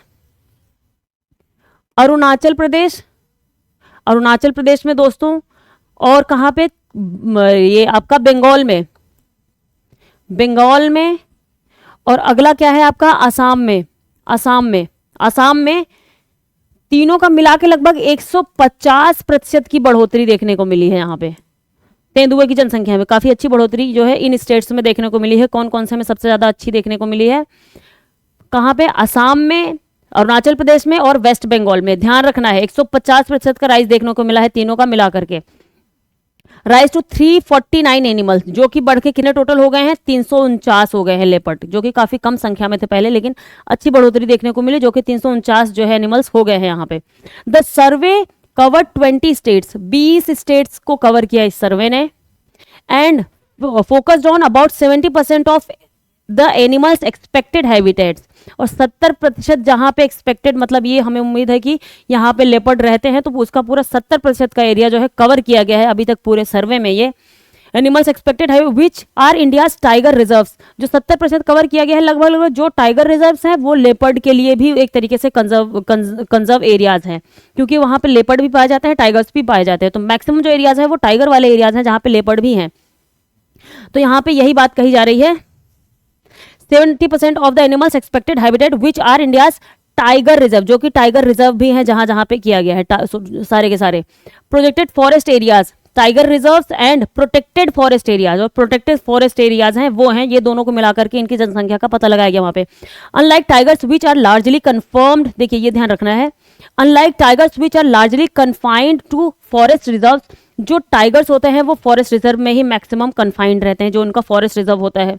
लेकिन वहीं पे बात कही जा रही है, leopards are far more adaptable and tend to be found in significant numbers, और ये काफ़ी जो लेपर्ड्स होते हैं वो काफ़ी ज़्यादा अडाप्टेबल होते हैं, किसी भी परिस्थिति के अनुकूल अपने आप को ढालने की क्षमता ज़्यादा रखते हैं लेपर्ड्स, और ये जो है tend to be found in significant numbers, और काफ़ी ज़्यादा अच्छी मात्रा में पाए जाते हैं। कहाँ पे, विलेजेस वगैरह, मतलब कि काफ़ी ज़्यादा ये वहाँ से जो है अपने आप को जो है प्रकृति के अनुसार इनको ढालने की क्षमता काफ़ी अच्छी होती है लेपर्ड की, टाइगर की अपेक्षा में, ये ध्यान रखना है हमें। और इस वजह से क्या होता है, अपने जो है फॉरेस्ट रिजर्व जो एरियाज है वहाँ से भी निकल के दूर दूर एरियाज में ये जो है शिकार करने के लिए चले जाते हैं। आप देखेंगे कि कहीं किसी जो है गांव में पहुंच गए, वहाँ के जो कैटल्स हैं, वहाँ पे जो जानवर है उनको मारने लग गए। तो ऐसा आपने कई घटना देखी होगी लेपर्ड्स की, आपने वीडियो भी देखा होगा। In village and sometimes even in cities में भी पहुंच जाते हैं। They are also known to prey on cattle and thus be involved in conflict resulting in higher mortality, और ये काफ़ी ज़्यादा जैसे कि कैटल वगैरह को किया तो अब इसी वजह से ह्यूमन एनिमल कॉन्फ्लिक्ट बढ़ता है, तो और ये मार दिए जाते हैं वहाँ पे ज़्यादा मात्रा में, तो इस वजह से इनकी जो है पोचिंग हो जाती है काफ़ी ज़्यादा। हैबिटेट कंजर्वेशन को देखते हैं हम, इनका हैबिटेट कंजर्वेशन क्या किया जा रहा है। About a third of the leopards are within protected areas, about a third of the leopard, जितने भी लेपर्ड हैं उसका 1/3 अब आप मान लो एक तरीके से, वो कहाँ पे है, विद इन प्रोटेक्टेड एरियाज में है। प्रोटेक्टेड एरियाज सारे के सारे जितने भी लेपर्ड है उसका 1/3 समझ लो जो है प्रोटेक्टेड एरियाज में पाए जाते हैं। When we conserve tiger reserve we also conserve leopard habitat, ये ध्यान रखना है, जब भी हम टाइगर रिजर्व को कंजर्व करते हैं उसी के साथ में हम जो है इनके भी हैबिटेट को कंजर्व करते हैं, लेपर्ड्स के हैबिटेट को। सेट वहाँ पे जो है जो एक थे रिपोर्टर उन्होंने ये बात बताई है। आगे हम देखते हैं, द एनालिसिस कोऑर्डिनेटेड बाई, किससे कोऑर्डिनेट करके ये एनालिसिस किया गया है, coordinated by wildlife institute of India, WII, wildlife institute of India, WII था, और only looked at forest areas where a similar survey was done in 2018। Analysis coordinated by the wildlife institute of India के साथ में coordinate करके analysis आया है। Only looked at forest areas, forest areas में जो है देखा गया है और जो है इनके जो है सर्वे किया गया है वहां पे। Similar survey was done in 2018, 2018 में भी ऐसा सर्वे किया गया था। तो इसलिए अभी जो ये रिपोर्ट है ये 4 साल की रिपोर्ट है एक तरीके की, 2018 से लेकर 2022 के बीच में क्या परसेंटेज में चेंजेस देखने को मिले हमें लेपर्ड की पॉपुलेशन में। द शिवालिक, यहाँ पे देखिए, the Shivalik hills and the Gangetic plains recorded 3.4% yearly decline, while central India, जो शिवालिक और गैंगेटिक प्लेन्स वाला एरिया है, आप समझ लो जो नॉर्थ वाला एरिया है हमारा, जो ये आप समझ लो आगे जाके ये ऐसे करके ऐसे करके कुछ ऐसे ही है। आई एम सो सॉरी, मुझे बहुत अच्छा बनाना नहीं आता है। तो ये जो इधर वाला एरिया है, यहाँ समझ लो, यहाँ पे बात कही जा रही है कि गैंगेटिक वाला एरिया और शिवालिक हिल्स वाला एरिया, यहाँ पे 3.4% का डिक्लाइन देखने को मिला है ईयरली। हर साल जो है 3.4% का डिक्लाइन देखने को मिला है लेपर्ड की पॉपुलेशन में गैंगेटिक और शिवालिक एरियाज में। और वहीं पे जो सेंट्रल इंडिया है, सेंट्रल वाला पार्ट है, और द ईस्टर्न घाट हो गया और आपका वेस्टर्न घाट का जो एरिया हो गया, the hills of the north east and the, और जो नॉर्थ ईस्ट की हिल्स वगैरह हैं, नॉर्थ ईस्ट की जो हिल्स वगैरह हैं वहां पे of the north east and the Brahmaputra flood plains, और जो इधर का ब्रह्मपुत्र का बीच से जो फ्लड प्लेन आता है वो सारा एरिया हो गया। वहां पे क्या क्या देखा गया, planes recorded 1.5% and 1% and 1.3% per annum respectively. देखिए the decline while central India, जो सेंट्रल इंडिया है वहां पे हमने ग्रोथ देखी है। नॉर्थ ईस्ट का जो हिली एरिया है वहां पे भी हमने ग्रोथ देखी है। जो सेंट्रल एरिया में ग्रोथ देखी है वो लगभग 1.5% के आसपास यहाँ पे ग्रोथ देखी है हमने, ठीक है। और यहाँ पे लगभग 3.4% के आसपास हमने डिक्लाइन देखा है, डिक्रीज देखा है, यहाँ पे हमने इंक्रीज देखा है। और यहाँ पे नॉर्थ ईस्ट वाले एरियाज में आप देखेंगे ईस्टर्न और वेस्टर्न घाट पे हमने कितना देखा है, ईस्टर्न घाट और ये वेस्टर्न घाट, यहाँ पे 1.3% की हमने ग्रोथ देखी है, ठीक है। और जो ब्रह्मपुत्र फ्लड प्लेन्स है और ये जो है नॉर्थ ईस्ट वाला रीजन है, यहाँ पे हमने कितना देखा है, यहाँ पे हमने सॉरी दोस्तों, यहाँ पे हमने 1% का देखा है। ये ईस्टर्न और वेस्टर्न घाट पे 1% का ग्रोथ देखा है, यहाँ पे 1.3% का ग्रोथ देखा है, 1.3। जैसे हमने अभी देखा अरुणाचल, असम और ये बंगाल को मिलाकर के लगभग 150% की ग्रोथ देखने को इसी एरिया में मिली है, ठीक है। तो यहाँ पे 1% की वृद्धि देखी गई ईस्टर्न और वेस्टर्न घाट में, और यहाँ सेंट्रल इंडिया में 1.5% की, और यहाँ पे डिक्लाइन देखा गया है हमारे गैंगेटिक वाले रीजन में, ठीक है। तो आगे देखते हैं, एंड पर एनम रिस्पेक्टिवली, ये हर साल का जो है आंकड़ा है ये। The population in the last 4 years is stable, which also indicates the growth in minimal and in comparison to tigers, leopard population is likely getting impacted by people in multiple use areas। Tiger से ज़्यादा जो है, tiger के comparison में leopard ज़्यादा जो है man और ह्यूमन जो कॉन्फ्लिक्ट है वहाँ पे ज़्यादा, ह्यूमन और एनिमल कॉन्फ्लिक्ट है वहाँ पे ज़्यादा प्रोन एरियाज में ये मिले हैं, जहाँ पे इनकी जो है पोचिंग वगैरह या इनको मार दिया जाता है, इनकी डेथ हो जाती है वहाँ पे, ठीक है। और लगभग 4 साल से पिछले 4 साल से इनकी जो पॉपुलेशन है वो एक तरीके से स्टेबल बनी हुई है, बहुत ज़्यादा उसमें कुछ ऐसी बढ़ोतरी देखने को हमें नहीं मिल रही है, ठीक है। लेपर्ड, क्योंकि यही कारण यही है कि ये बार बार बाहर भाग के चले जाते हैं, जो पॉपुलेशन बढ़ती है और वहाँ पे ह्यूमन एनिमल, इनकी जनसंख्या बढ़ी और उस एरिया से निकल के वो बाहर जाने लगे, और वहाँ बाहर गए तो ह्यूमन एनिमल कॉन्फ्लिक्ट हुआ और इनको मार दिया गया, तो फिर से इनकी जनसंख्या जो है कम हो जाती है। Leopard numbers have declined in Ramnagar forest division, Uttarakhand के रामनगर फॉरेस्ट डिवीजन में कितना काफी ज्यादा जो है इसके डिक्लाइन देखा गया है लेपर्ड की पॉपुलेशन में। रामनगर फॉरेस्ट डिवीजन कहाँ पे है ये, उत्तराखंड में। Where tiger numbers have shown a very steep growth in the past 4 years, about 65% of the leopard population is present outside the protected areas in the Shivalik landscape. जो Shivalik landscape है हमारा, जो शिवालिक का पूरा ये एरिया है, ये वाला जो एरिया है पूरा शिवालिक का, यहाँ पे जो लेपर्ड की पॉपुलेशन है लगभग 65% की पॉपुलेशन है वो प्रोटेक्टेड एरिया से बाहर ही रहती है। जो 65% की इधर की पॉपुलेशन है लेपर्ड की, वो प्रोटेक्टेड एरिया से बाहर ही रहती है। और ये जो रामनगर का डिस्ट्रिक्ट है, जो रामनगर फॉरेस्ट डिवीजन है उत्तराखंड का, यहाँ पे उनकी पॉपुलेशन में शार्पली डिक्लाइन देखने को मिला है। और यहीं पे पिछले बारी जो है काफी तेजी वृद्धि देखने को भी मिली थी इन्हीं एरियाज में लेपर्ड की, लेकिन इस बारी यहाँ पे इस पूरे एरियाज में इनमें डिक्लाइन देखने को मिला है। इन उत्तर प्रदेश की बात कर लें तो Uttar Pradesh both leopard and tiger numbers have increased, ये ध्यान रखनी है। उत्तर प्रदेश, एग्जाम भी है नजदीक में। उत्तर प्रदेश में, यूपी में क्या हुआ है, लेपर्ड और टाइगर दोनों की ही संख्या में वृद्धि देखने को मिली है उत्तर प्रदेश में, ठीक है।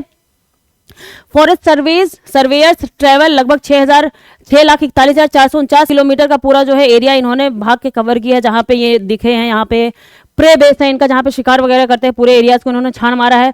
कैमरा ढेर सारे लगाए गए, लगभग 32,803 लोकेशंस पे कैमरा लगाए गए और 4,70,81,000 से ज्यादा फोटोज खींची गई हैं इनकी, जिसके बेस पे यहाँ पे ये आया हुआ है। इसके पहले भी जो किया गया था वहां पे इतना ज्यादा मात्रा में हमने चीजों को इन्वॉल्व नहीं किया था, इतने कैमरास वगैरह नहीं लगाए थे, लेकिन इस बारी का जो हमने सर्वे किया है ये काफी बड़े लेवल का सर्वे यहाँ पे हमें देखने को मिल रहा है।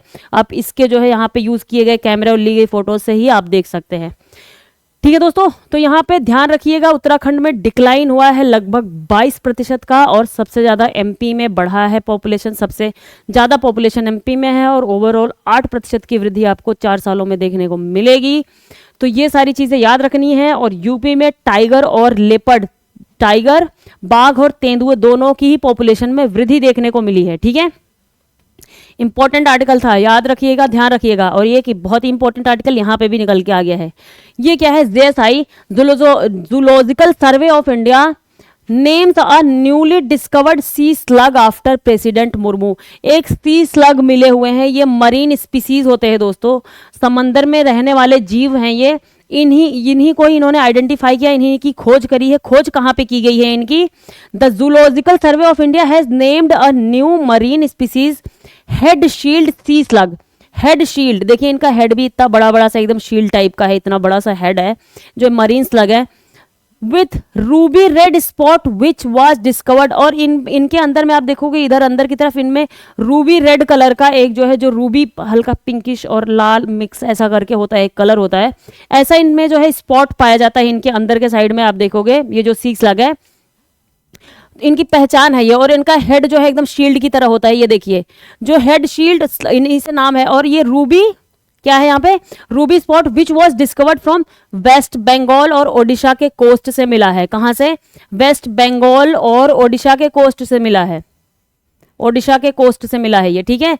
और इनका नाम किस पे रखा गया है, द्रौपदी मुर्मू के नाम पे इनका नाम रखा गया है। नाम क्या रखा गया है, ये किस जीनस से, किस वंश से बिलोंग करती हैं, एक तरीके से ये बिलोंग करते हैं मेलानोक्लैमीज, मेलानोक्लैमीज, मेलानोक्लैमीज, मेलानोक्लैमीज,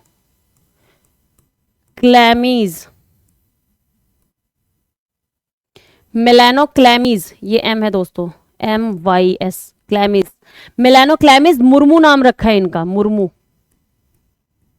द्रौपदी मुर्मू जी के नाम पे रखा है मुर्मू, मेलानोक्लैमीज मुर्मू नाम ही इनका रखा है। और ये किस जीनस से आते हैं, ये मेलानोक्लैमी जीनस से आते हैं। जीनस मतलब एक तरीके से वंश कह लीजिए, उनके पूर्वज किससे बिलोंग करते थे, तो इनका जो ये है इनका मेलानोक्लैमी जीनस है, और इसी के नाम पे मेलानोक्लैमी मुर्मू हमारे राष्ट्रपति के जी के नाम पे लेकर के रखा है, मेलानोक्लैमी मुर्मू नाम रखा है इनका, ठीक है। और ये वेस्ट बंगाल और उड़ीसा के तट पे मिले हुए हैं। This species belonging to a Melanochlamys genus was discovered from Digha of West Bengal, West Bengal के दीघा वाला तट जो है, coast West Bengal coast, and Udaipur of Odisha, Odisha का उदयपुर का जो कोस्ट है वहां पे मिले हैं। The new species of head shield sea slug which is found now nowhere else in the world. ये यहीं पे ही पाए जाते हैं, और ये जो क्या कहे, अब ट्रॉपिकल रीजन है, कुछ यहाँ ट्रॉपिकल रीजन पे पाए जाते हैं, कुछ थोड़े ऊपर वाले रीजन पे यहीं पे ही पाए जाते हैं, बाकी और कहीं दुनिया में ये नहीं पाए जाते हैं। तो ये एक इनकी जो है इंपॉर्टेंट बात है। Which is found where nowhere in the world has been named Melanochlamys Draupadi, sorry इनका नाम रखा गया है मेलानोक्लैमी मुर्मू नहीं, द्रौपदी रखा गया है, मेलानोक्लैमीज द्रौपदी नाम रखा गया है, याद रखना है। Species of the Melanochlamys genus are characterised morphologically by short blunt and cylindrical body. इनका सिलिंड्रिकल बॉडी है, आप देखेंगे शॉर्ट ब्लंट ऐसे हेड है, एकदम से ऐसा गोल सा देखेंगे blunt body, and a smooth dorsal surface with two dorsal equal और अनइक्वल शील्ड। ऊपर से कुछ इनका ये डोर्सल मतलब जो पृष्ठीय भाग होता है, इसी को ही बोलते हैं दोस्तों।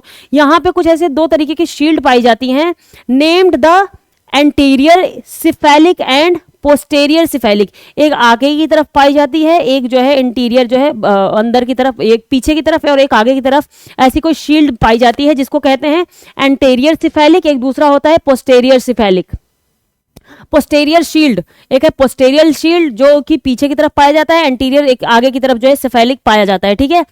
इन a statement Dhriti Banerjee SI the इन्होंने एक स्टेटमेंट किया, the species was confirmed by examination of morphological and anatomical and molecular characteristic, it is a small invertebrate. ये क्या है, इनवर्टिब्रेट हैं, अकशेरुकी जो है जीव हैं, मरीन के, समुद्र के। एक वर्टिब्रेट होते हैं जिनमें रीढ़ की हड्डी पाई जाती है, अकशेरुकी किनको बोलते हैं दोस्तों, जिनमें रीढ़ की हड्डी नहीं पाई जाती है, ठीक है। तो आप देखेंगे जैसे केचुए वगैरह हो गए तो ये भी एक इनवर्टिब्रेट में आ जाएंगे, क्योंकि इनमें भी ऐसे रीढ़ की हड्डी, कुछ रीढ़ नहीं मिलती है उनमें। तो ये क्या है, इनवर्टिब्रेट्स हैं, काफी छोटे होते हैं। लगभग इनकी मैक्सिमम लेंथ कितनी हो सकती है, 7 मिलीमीटर की, बहुत ही छोटे छोटे होते हैं ये, 7 मिलीमीटर की होती है, 7 mm की। ब्राउनिश ब्लैक होते हैं ये, ब्राउनिश ब्लैक, ब्राउनिश ब्लैक होते हैं दोस्तों ये, ब्लैक, ब्राउनिश ब्लैक हो गए। In colour with ruby red spot, इनके अंदर में रूबी रेड स्पॉट पाया जाता है। In the hind end shell inside the body, इनके एकदम नीचे की तरफ आप देखेंगे जहां पे फ्लैश टाइप का एरिया होता है, मांसल जो एरिया होता है, वहां पे जो है रूबी रेड तरीके के स्पॉट पाए जाते हैं, ठीक है। Hermaphrodite, hermaphrodite, this is a very important term, hermaphrodite, ये क्या है, उभयलिंगी है। हर्माफ्रोडाइट, हर्माफ्रोडाइट का मतलब क्या होता है दोस्तों, यार एक तो मैं इतना बड़ा लिख देती हूँ कि जो है पूरा एक जो है स्लाइड में आता ही नहीं है, रुक जाइए मैं लिखती हूँ फिर से। ये क्या है, hermaphrodite, hermaphrodite,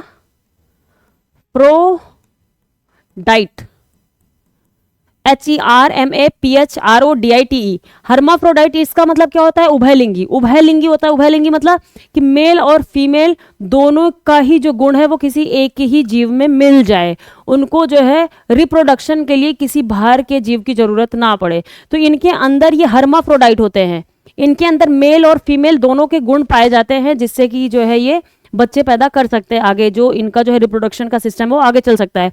normally crawling on the interior intertidal zone, ये नॉर्मली आपको कहाँ पे मिलेंगे, जो इंटरटाइडल जोन होता है, समंदर के किनारे एकदम से एरिया जो होता है वहां पर रेंगते हुए ये मिलेंगे। और ये रेंगते कहाँ हैं, जो सॉफ्ट बालू होती है जो कोस्ट की, उसके अंदर एकदम से रेंगते हुए समंदर की तरफ ये रास्ता बनाते चले जाते हैं। ऊपर से देखने पे आपको नहीं दिखाई देंगे ये, ठीक है। विच left the crawl mark behind them in the Sandy beaches, और ये अपना जो है रेंगने का जो है एक क्रॉलिंग मतलब क्या होता है, रेंगना होता है। तो ये जब क्रॉल करते हुए जाते हैं तो अपना पीछे कुछ ऐसा निशान छोड़ते चले जाते हैं, तो फिर उन्हीं को जो है हमारे साइंटिस्ट ने देखा वहां पे। Their reproduction apparently occurs between November, इनका जो है प्रजनन का समय कब होता है, नवंबर से जनवरी के बीच में होता है। तो फिर ये इसी एरियाज में आते हैं, जो इंटरटाइडल एरियाज में नवंबर से जनवरी के बीच में होता है। The locality was designated as a Hospital Ghat, the locality was designated as a Hospital Ghat, जो जहां पे ये मिले हैं हॉस्पिटल घाट। ओल्ड दीघा का तट है जिसको हॉस्पिटल घाट बोला जाता है, which just 50 metres away from marine aquarium regional centre zoological survey of India. Digha में क्या है, marine aquarium regional centre zoological survey of regional centre है दीघा के एरिया में। तो यहीं पे है, इसी से ही 50 मीटर की ही दूरी पे वो मिले हुए हैं, अभी ये पास में ही है। तो उठा करके इनको यहीं पे ही रखा गया, इनके जो है स्पेसिमेंस मतलब इनके नमूनों को एक तरीके से वहीं उठा करके रखा गया। The type specimens were deposited in marine aquarium and Regional centre Digha. यहीं पे जो है इनके जो है स्पेसिमेन को ला करके यहीं पे रखा गया, इनके नमूनों को ला के यहीं पे रखा गया है। And Estuarine Biology and Regional Centre Gopalpur, एक और क्या है, Estuarine Biological and Regional Centre Gopalpur में है, यहाँ पे भी लाके रखा गया। अगला क्या है, ये तो छोड़े, लेकिन ये जो यहाँ पे इनकी जो ट्रेड्स हैं, इनके जो लक्षण है जो बताए गए हैं, ये हर्माफ्रोडाइट होते हैं, ये इनवर्टिब्रेट हैं, कहाँ पे मैक्सिमम ये पाए जाते हैं, ये सारी चीजें काफी ज्यादा इंपॉर्टेंट है। और अगली चीज क्या यहाँ पे इंपॉर्टेंट है दोस्तों, according to zoological survey of India species of this group are generally distributed in temperate region. जो हमारा टेम्परेट रीजन है, टेम्परेट रीजन कौन सा है दोस्तों हमारा, एक तो आपका इक्वेटोरियल रीजन हो गया, तो जो आपका उष्णकटिबंधीय होता है, और ऊपर आपका जो है शीतकटिबंध वाला रीजन मिल गया। तो जो उष्णकटिबंध है और शीतकटिबंध के बीच का जो रीजन होता है उसी को हम टेम्परेट जोन बोलते हैं, ठीक है। समशीतोष्ण वाला एरिया जो होता है वो एरिया है, वहीं पे ही ये पाए जाते हैं, ठीक है, वहां पे पाए जाते हैं ये देखिए, ये मान लीजिए आपकी धरती है, ये इक्वेटोरियल का रीजन हो गया, और इसके ऊपर से जो है शीत कटिबंध स्टार्ट हो गया, तो ये जो बीच का कुछ एरिया होगा जहाँ पे शीत वाला गुण भी मिलेगा और ये गर्मी वाला भी गुण मिलेगा यहाँ पे, तो इस एरिया में ये मैक्सिमम पाए जाते हैं, ठीक है। इसी को ही हम टेम्परेट रीजन कहते हैं। आगे क्या है दोस्तों, temperate region of the Indo Pacific. Indo Pacific जो ओशियन है, पैसिफिक और इंडो दोनों ही, अगर बोल दिया जाए आपको ऑप्शन में कि सिर्फ पैसिफिक ओशन में मिलता है, सिर्फ इंडो ओशियन में, इंडियन ओशियन में मिलते हैं, तो ये इंडो पैसिफिक दोनों ही ओशन में मिलते हैं। और रीजन कौन सा है इनका, टेम्परेट रीजन है। Are truly tropical distributed regions of the Indo Pacific oceanic rim, but 3 species, लेकिन 3 इनकी और स्पीसीज है। वो कौन सी है, 3 स्पीसीज और है, 3 स्पीसीज और है इनकी। वो कहाँ पे, ट्रॉपिकल रीजन में पूरी पाई जाती है, ट्रॉपिकल वाला। ये तो समझ लो ये टेम्परेट रीजन में मिल गया, क्योंकि हमारा इंडिया में एक तरीके से देखोगे आपकी ओडिशा वाला रीजन हो गया, और आपका बंगाल जहाँ पे अभी अभी इनको पकड़ा गया है, जहाँ पे इनको मतलब खोज की गई है इनकी, तो वो भी आपका एक तरीके का टेम्परेट जोन में आ जाएगा। लेकिन उसके नीचे जब आप जाओगे तो आपको ट्रॉपिकल का पूरा एरिया दिख जाएगा। तो जो ट्रॉपिकल एरिया है वहां पे 3 तरीके के पाए जाते हैं, 3 स्पीसीज इनके और पाए जाते हैं। कौन से, मेलेनोक्लैमीज पैपिलाटा। मेलेनोक्लैमीज पैपिलाटा कहाँ पे, ये थाईलैंड में मिलते हैं।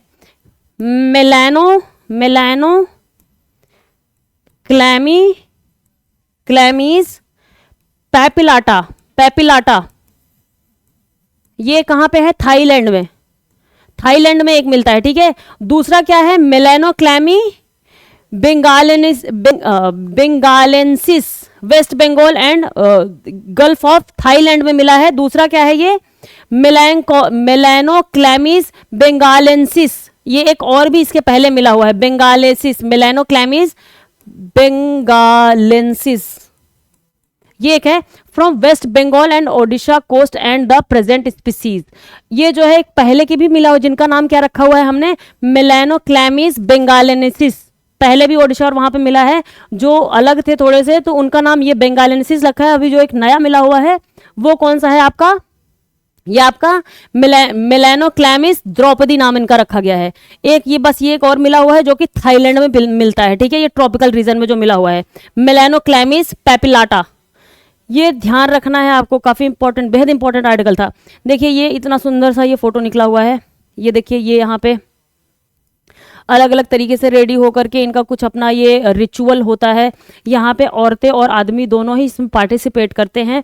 नाम क्या है इसका, थय्यम। थय्यम ये कर्नाटका के कुछ पार्ट में होता है और केरला में, मेन तो केरला ही है इनका, लेकिन कर्नाटका केरला दोनों में ही होता है। और ये एक जो है धार्मिक रिचुअल है इनका, जो कि हर साल ही इसी टाइम पे जो है किया जाता है। और इसमें ये थय्यम के 400 से ज़्यादा जो है वैरायटीज, 400 से ज़्यादा जो है टाइप बताए गए थे। मैंने आपको पिछली बारी पूरा जो है थय्यम के बारे में पूरा जो है डिटेल में बताया था, जिसमें विष्णु मूर्ति हो गया, गुलिका हो गया, और पेटू थेलिकन ऐसा करके एक और था, जो कि ब्राह्मणों से संबंधित जो है इनका एक फॉर्म था इस थय्यम का। Theyyam artist performing at the चाला कडानकोट्टू मक्कम भगवती टेम्पल, जो मक्कम भगवती टेम्पल है यहीं पे ही इनका चल रहा है, Kannur district on Thursday. Kannur कहाँ पे आपका, केरला में है। तो ये थय्यम इनका एक तरीके का डांस फॉर्म है, कहाँ का, केरला और कर्नाटका के कुछ पार्ट में पाया जाता है। ये इंपॉर्टेंट था, ठीक है। चलिए आगे चलते हैं और हम अब देखते हैं हमारा कि understanding the world of the informal waste picker. आज क्या है दोस्तों, आज है 1 मार्च, और आज क्या है, international waste pickers day. International waste pickers day. आज क्या है, इंटरनेशनल वेस्ट पिकर्स डे है। 1 मार्च को मनाया जाता है, 1 मार्च को पूरी दुनिया में मनाया जाता है। ये ध्यान रखना है, ठीक है। Across the world will pay homage to fellow pickers who were murdered in Colombia 1992। जो फेलो पिकर्स थे 1992 में कोलंबिया में मर गए थे, जो है इन किसी चीज़ों की वजह से, बीमारी और इन सब की वजह से। वेस्ट पिकर्स तो जो थे, जो कूड़ा उठाने वाले लोग थे, कचरा बिनने वाले लोग थे, उनकी मृत्यु हुई थी। तो उन्हीं के ही याद में मनाया जाता है। कोलंबिया में 1992 में कई जो है पिकर्स, उनको जो है मार डाला गया था, मर्डर कर दिया गया था उनका, ठीक है। The world of the informal waste pickers who is often forgotten hyper marginalised workers, ये काफ़ी ज़्यादा हाइपर मार्जिनलाइज्ड वर्कर्स होते हैं हमारे यहाँ पे, जो कि आप समझेंगे जो एकदम के लो लेवल के जो लोग हैं उनमें भी, जो निचले स्तर के रहन सहन वाले लोग हैं उनमें भी जो एकदम से निचला स्तर होता है उनमें ये होते हैं, ये हमारे वेस्ट पिकर्स जो कचरा बिनने वाले लोग हैं। लेकिन ये पूरी दुनिया में आप देखोगे तो ये बहुत ही बड़ा रोल प्ले करते हैं। Waste management in the sense कि जो कचरे से प्लास्टिक को अलग करने का काम होता है, लगभग दुनिया में बहुत ही बड़ी मात्रा में ये लोग ये काम करते हैं। लेकिन यहाँ पे आर्टिकल में यही बात कही जा रही है कि इनको सही से रिकॉग्निशन नहीं मिल रहा है, इनको पहचान नहीं मिल रही है, इनके लिए कहीं पे भी कोई गवर्नमेंट सही से कोई स्टेप नहीं लेती है, इनके लिए कोई काम सही से करती नहीं है। आप देखेंगे कि दिन भर आपको कचरा बिनते हुए लोग दिख जाएंगे कूड़े के ढेर के पास में, वो कहीं पे पॉलीथीन उठा रहे होते हैं, कहीं पे जो है चीज़ें उठा रहे होते हैं। आप देखेंगे कि लोग घूमते रहते हैं, लगभग बेचारे 8 से 10 घंटे पूरे दिन में ऑन एन एवरेज काम करते हैं। ऑन एन एवरेज मतलब कि पूरी दुनिया में 8 से 10 घंटे वेस्ट पिकर वाले लोग काम करते हैं, कचरा उठाने वाले लोग। और इतना करने के बाद भी उनको जो है उनकी स्थिति में कोई सुधार नहीं देखने को मिलता, और ऊपर से उनकी जो है उनको एक तरीके से जो चर्म रोग होता है वो हो जाता है इन सब चीज़ों करने। हाइजीन मेंटेन नहीं हो पाता है, उनके पास कोई ऐसा इक्विपमेंट नहीं होता है कचरे को उठाने बिनने और सही करने के लिए, तो उस वजह से वो अपने खुले हाथों से ही करते हैं कामों को। तब उससे अब जब जो है हाथ भी वो सही से इतना ज़्यादा, उनमें एजुकेशन का भी स्तर ऐसा नहीं है कि जो है बहुत समझदार हैं, उन्होंने कचरे को ऐसा किया तो जा करके पूरा हैंड वॉश करेंगे बहुत अच्छे से, फिर खाना खाने बैठेंगे, तो इससे उनमें बीमारियाँ वगैरह बढ़ने के भी चांसेस काफ़ी ज़्यादा बढ़ जाते हैं। अब कचरे में किसने क्या फेंका है कौन जानता है, किसको क्या बीमारी थी कहीं पे, वहां से उनको बीमारी लगने का भी पूरा का पूरा चांस हो जाता है। तो यहाँ पे यही कहा जा रहा है कि इसको लेकर के जो हमारे वेस्ट पिकर्स हैं उनको लेकर के गवर्नमेंट को कुछ सोचना चाहिए। The International Labour Organization defines the informal sector in a waste management as a individuals or small and micro enterprises that intervene in waste management without being registered and without being formally charged with providing waste management services। जो हमारा ILO है, international labour organisation ILO है दोस्तों, उन्होंने इनको कैसे recognise किया है, इन्होंने इनको ऐसे बताया है कि एक तरीके से इंडिविजुअल या व्यक्तिगत तौर पर इंडिविजुअल और small and micro enterprises, individual या MSME इस तरीके के एक छोटे स्मॉल स्तर पर काम करने वाले जो उद्यमी हैं वो इस तरीके का एक काम करते हैं। That intervene the waste management, जो वेस्ट मैनेजमेंट में इंटरवीन करते हैं, काम करते हैं विदाउट बीइंग रजिस्टर्ड, ना तो वो कहीं पे रजिस्टर्ड होते हैं, ना तो उनकी कोई पहचान होती है, और विदाउट बीइंग फॉर्मली चार्ज, और इनको जो है कोई फॉर्मली ऐसा नहीं है कि इनको कोई फॉर्मल कुछ पैसा दिया जा रहा है या कुछ ऐसा किया जा रहा है। with providing waste management services. These workers are primarily collectors of recyclable waste. जो recyclable waste होता है ये primarily वही होते हैं कलेक्ट करने वाले की पॉलीथीन वगैरह उठा रहे हैं, पेपर वेस्ट वगैरह उठा रहे हैं, जो कि बाद में रिसाइकल होकर के फिर से यूज हो जाती है चीज़ें। Playing a critical role in waste management and resource efficiency by collecting, sorting, trading and sometimes even reinserting discarded waste back into the economy. और जो कलेक्ट करते हैं उसमें से छांटते हैं चीज़ों को। मैं यार दोस्तों मैं अपने आँख से ही देखती हूँ, हमारे साइड में जो आते हैं कचरा बिनने वाले बेचारे लोग हैं, या फिर जो कचरा घरों से ही लेकर के जाते हैं, वो अब घरों में इतनी बार गवर्नमेंट बोलती है कि आप एक ब्लू जो है डस्टबिन रखिए, एक ग्रीन डस्टबिन रखिए, एक में आप जो है जो सूखा कचरा है उसको डालिए, एक में गीला कचरा डालिए। कोई सुनता तो है नहीं, सिर्फ हम देशभक्ति की बात जो है झंडा उठा करके हाथ में कहते रहते हैं, लेकिन जहाँ पे सच में ज़रूरत होती है देशभक्ति दिखाने की, वहाँ पे कोई देशभक्ति नहीं दिखाता है।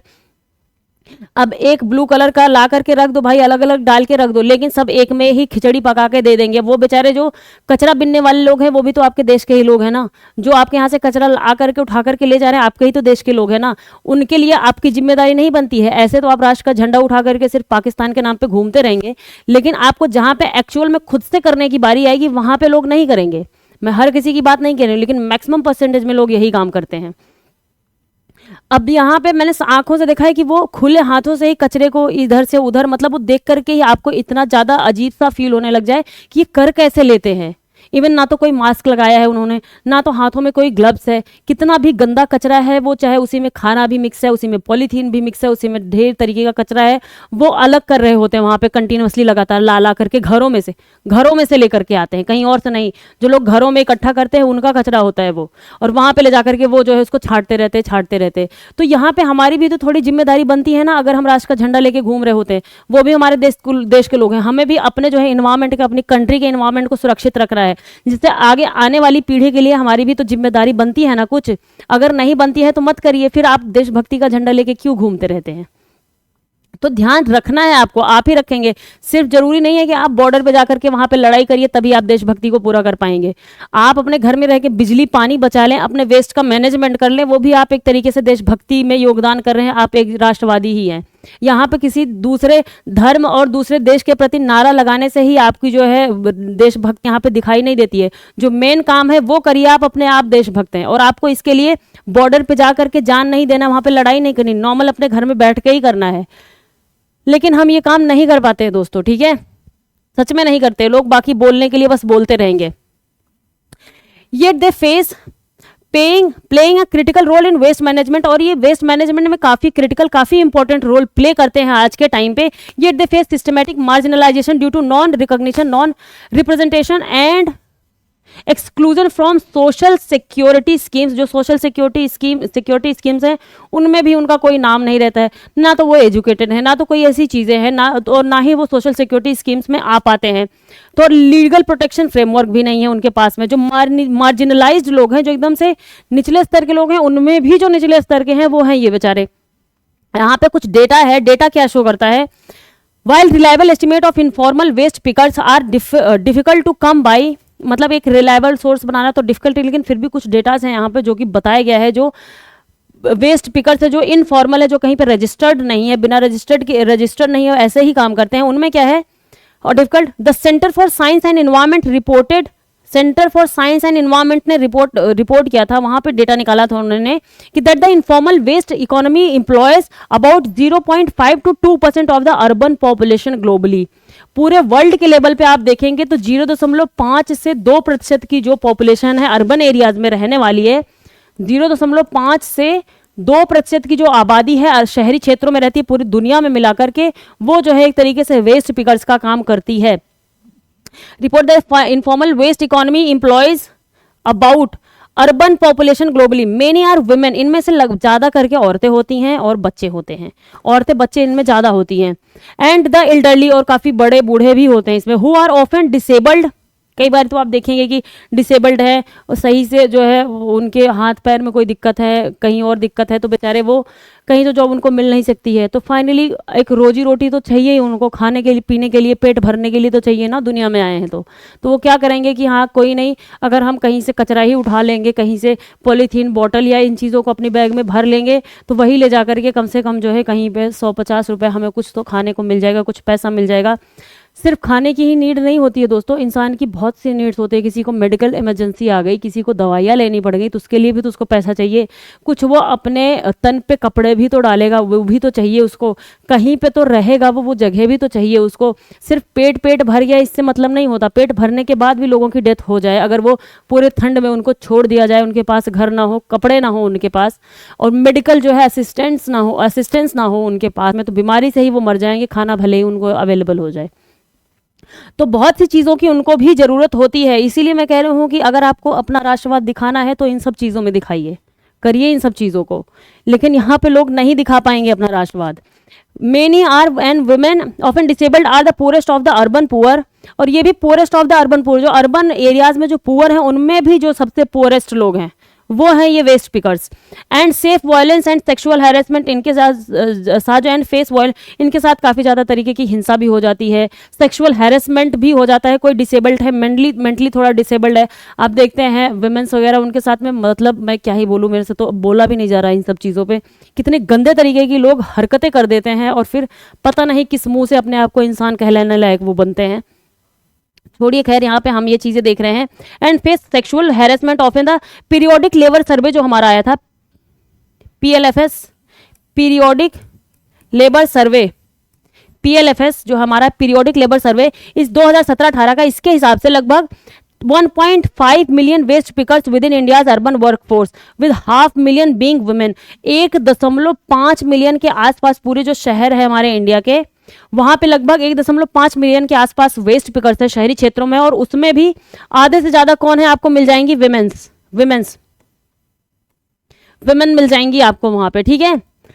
with 500,000 being women on an average an individual waste picker collects between 60 kg to 90 kg। लगभग on an average एक जो 60 से 90 किलोग्राम के आसपास जो है कचरा को बिनता है, छांटता है कचरे को कोई एक व्यक्ति एक दिन में।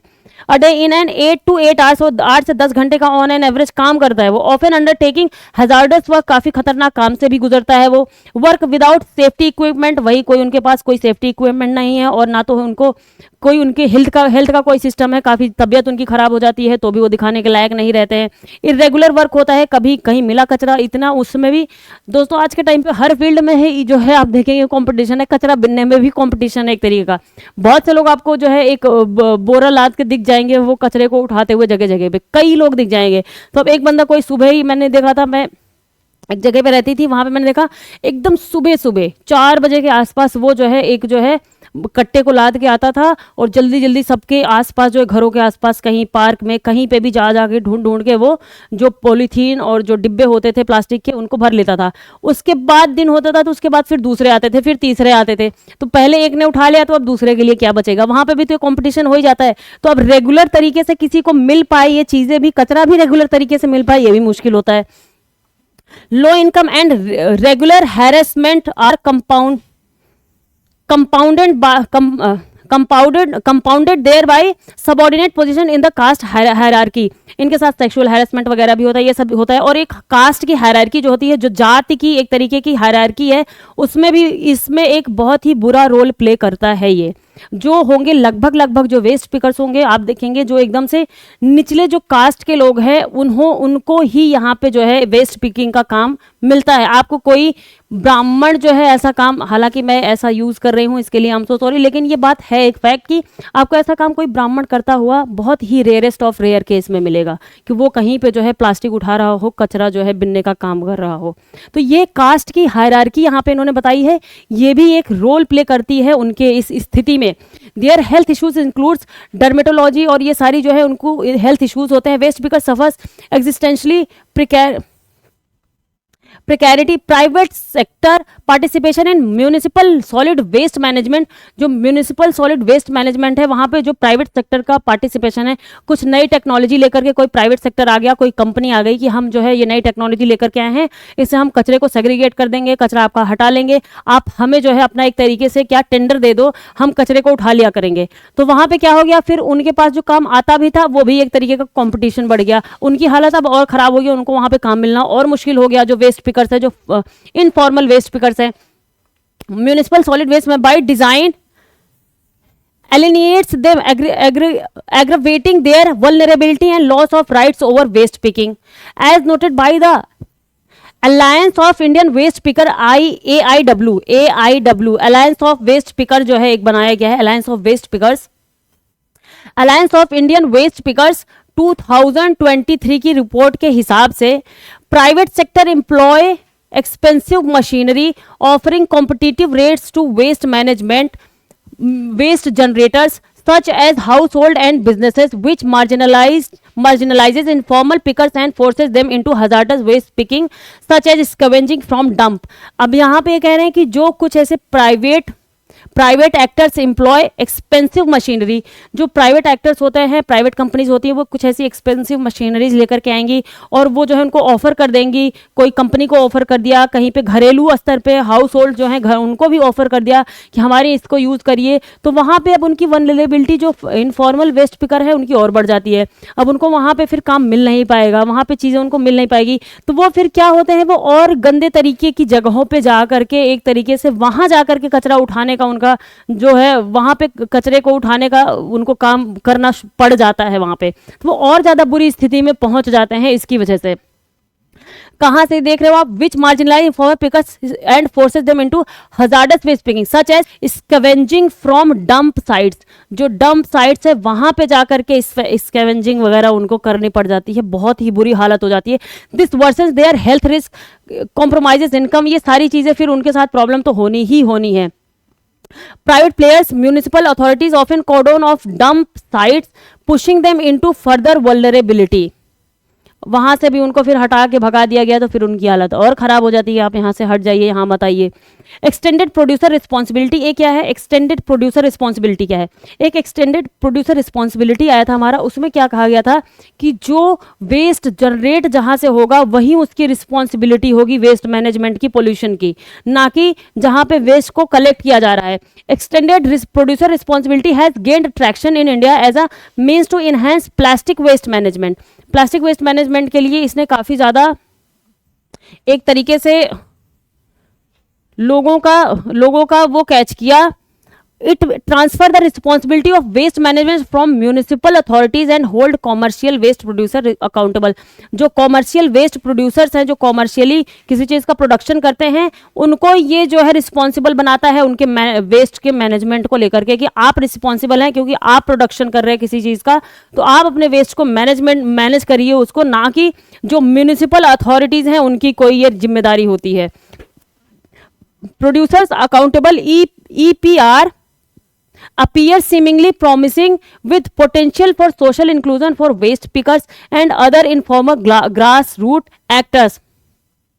Promising with potential for social inclusion for waste pickers and other formal grass root actor. तो इसकी वजह से ये यहाँ पे थोड़ा सा ये हो जाता है कि उन्होंने किसी जो फॉर्मल वेस्ट पिकर्स हैं, जो नॉर्मल ऐसे काम करते हैं, उनको बुला लिया वहाँ से अपने यहाँ पे काम करवाने के लिए, तो उनको थोड़ा सा इंक्लूड करने का एक तरीके का इसकी वजह से थोड़ा मौका मिल जाता है, वहाँ पे उनको काम मिल जाता है।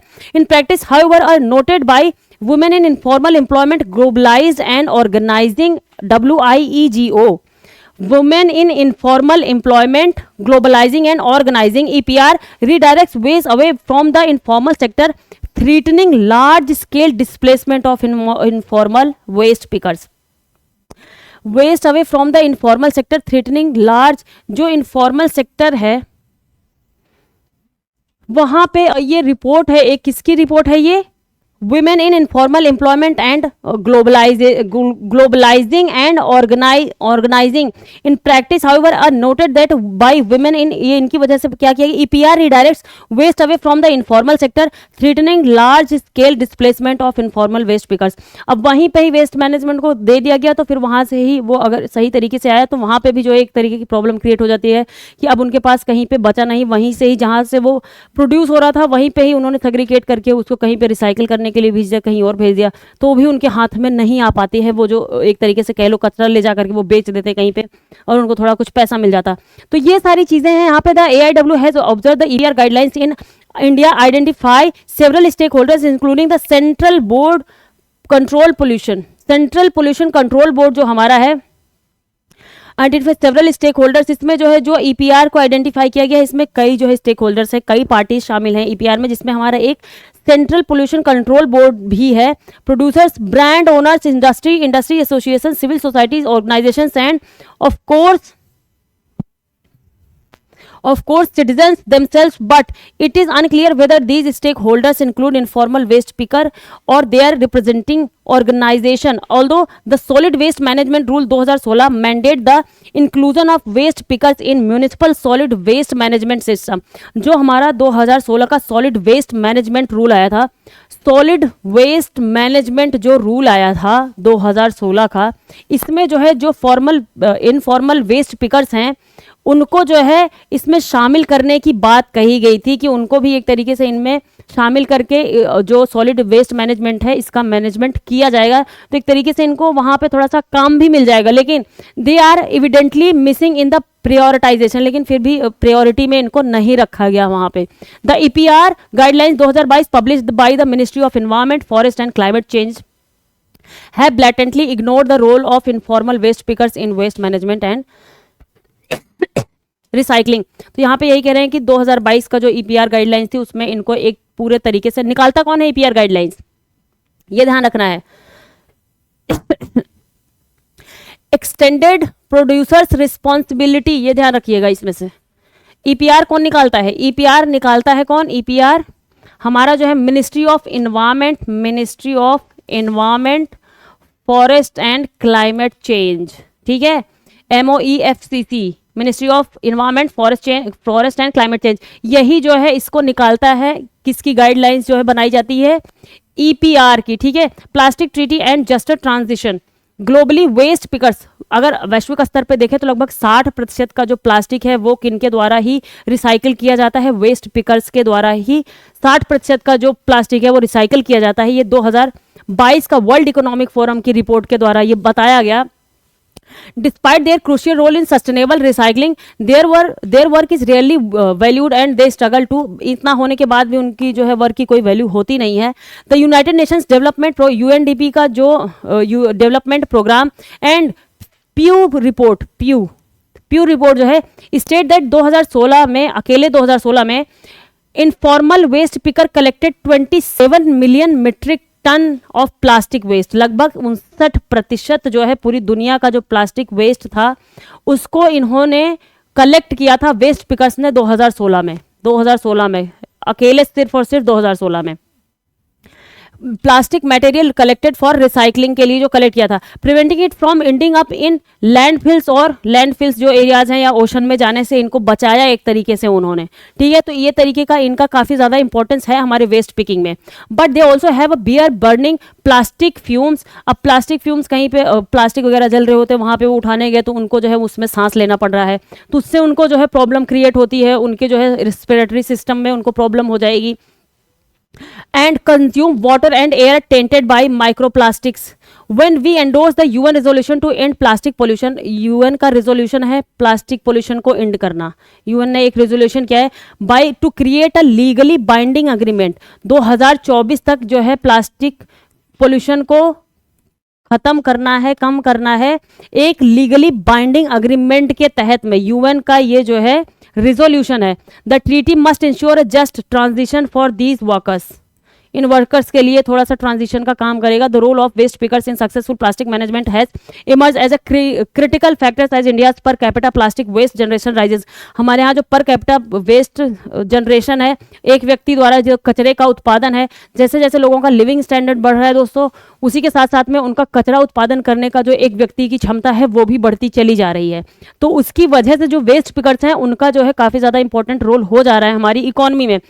जनवरी 6 as mentioned in a recent CPCB Central Pollution Control Board report, January 6 is a plastic overshoot day। जनवरी 6 क्या था? हमारा प्लास्टिक ओवरशूट डे था। प्लास्टिक ओवरशूट डे का मतलब क्या होता है कि साल भर में आपको जितना प्लास्टिक जो है यूज़ करना है वो जो है आप कितने दिनों में आपने वो यूज़ कर लिया और अब उसके बाद कितना एक्स्ट्रा यूज़ करते चले जाओगे। तो हमारा कितना था, कितना कम था यार दोस्तों, ये देखो as mention in a report CPCB report, January 6 Jan 6 is a plastic overshoot day of India for India. Plastic overshoot day मनाते हैं हम जनवरी 6 को। ओवरशूट मतलब यही होता है दोस्तों कि जितना हमें यूज़ करना है उससे जो है उतना हो गया और उसके बाद जो एक्स्ट्रा होगा वो ओवरशूट कर गया, अब हम उससे ज़्यादा यूज़ कर रहे हैं जितना हमें करना चाहिए था। A country that is already among 12 countries responsible for 52% of the world's mismanage waste. 12 देश हैं दुनिया में ऐसे, उसमें से हमारा भारत भी एक ऐसा देश है जो कि दुनिया का 52% का जो मिसमैनेज्ड वेस्ट है, जो मैनेज नहीं है सही तरीके से, वो जनरेट करता है इंडिया भी उन 12 कंट्रीज़ के साथ में है। और वो सब मिलाकर के दुनिया का कितना 52% जो है मिसमैनेज वेस्ट जनरेशन के लिए उत्तरदायी हैं कितनी 12 कंट्रीज, और जिनमें से एक इंडिया है आपका। और इंडिया में आप लोग हैं तो हम लोग भी उसी में आते हैं क्योंकि ये हमारा ही काम है ये वेस्ट जनरेशन का।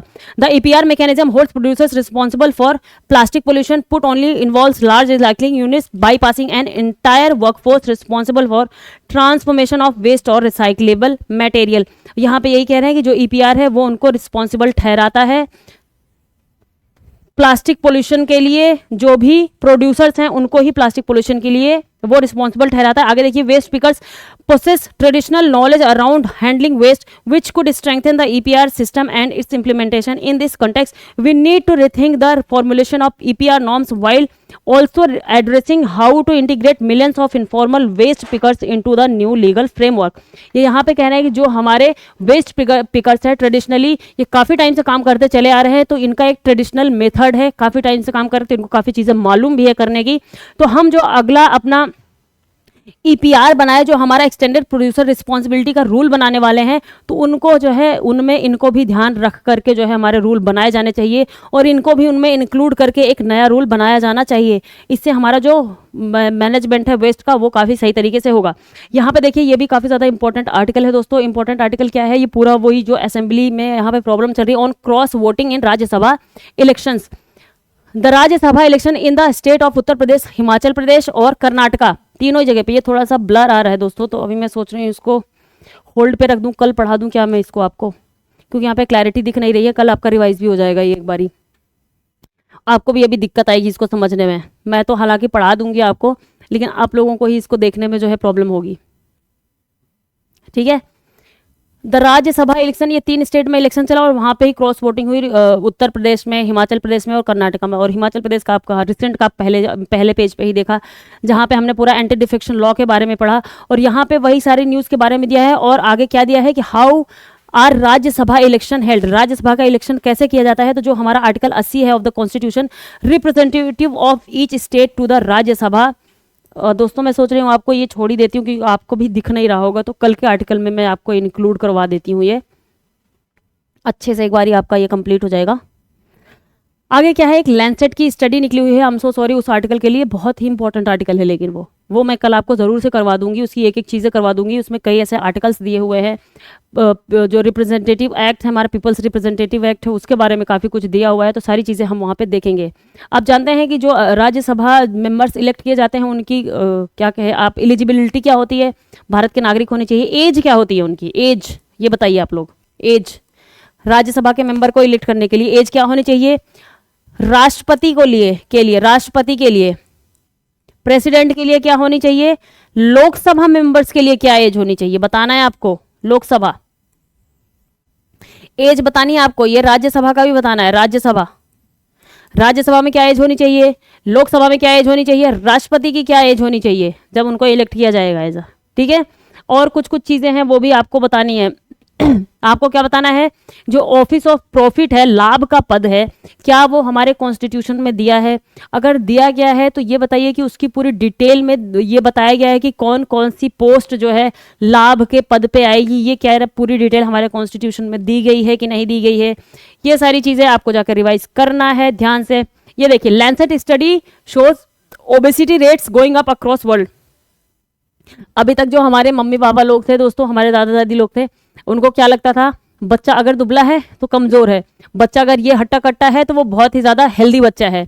लेकिन यहाँ पे अगर उनको ये स्टडी के बारे में बता दिया जाए कि ये स्टडी क्या कह रही है कि जो मोटे बच्चे हैं, सबसे ज़्यादा माल नरिश्ड, सबसे ज़्यादा कुपोषित बच्चे कौन से अभी के टाइम पे हो रहे हैं, वो हैं एक अलग तरीके की ये जो है कुपोषण दिखाई दे रहा है कि बच्चे मोटे तो हैं लेकिन उनमें कुपोषण काफ़ी ज़्यादा है।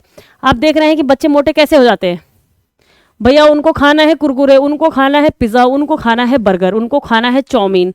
अब इनको भर भर के सिर्फ यही दिन रात ठूसना है, तो अब इन सब चीज़ों में उनको फैट तो बढ़ गया उनका बॉडी में बहुत ज़्यादा, लेकिन जो न्यूट्रिएंट्स थे, जो जितनी प्रोटीन की ज़रूरत थी, मिनरल्स की ज़रूरत थी, वाइटामिन की ज़रूरत थी, उसका जो है भरपाई शरीर में नहीं हो पाई। कहीं पर आप देखेंगे कि इतने मोटे हैं लेकिन फिर भी ब्लड की कमी दिख जा रही है, एनीमिया के शिकार हो रखे हैं। कहीं पर उनको इतने मोटे तो हैं लेकिन चक्कर आ रहा है उनको, क्यों, ये सब इसी के तो लक्षण है। तो यहाँ पे स्टडी क्या निकली हुई है, obesity rates among children and adolescents, जो हमारे बच्चे हैं और जो किशोरावस्था के बच्चे हैं, world wide increase 4 times from 1990 से 2022 के बीच में, 2022 इसके बीच की स्टडी बताई गई है। और जो बच्चे हैं, छोटे बच्चे और जो किशोरावस्था के एडोलेसेंट्स हैं, एडोलेसेंट मतलब होता है जो किशोरावस्था वाले बच्चे होते हैं, आप समझ लो 12 से लेकर 18 के बीच के जो बच्चे होंगे वो एडोलेसेंट्स। तो इनमें क्या है कि 4 गुना, पूरी दुनिया में 4 टाइम्स, 4 गुना बढ़ोतरी देखने को मिली है इनके मोटापे में। 4 गुना, पहले जितने होते थे उससे 4 गुना मोटे बच्चे होने लग गए हैं अब। ठीक है, while obesity rates among adults have more than doubled, और जो एडल्ट्स हैं, जो बड़े लोग हैं, उनमें जो है दुगना से भी ज्यादा बढ़ा है, दुगना से भी ज्यादा मोटापा उनमें बढ़ गया है।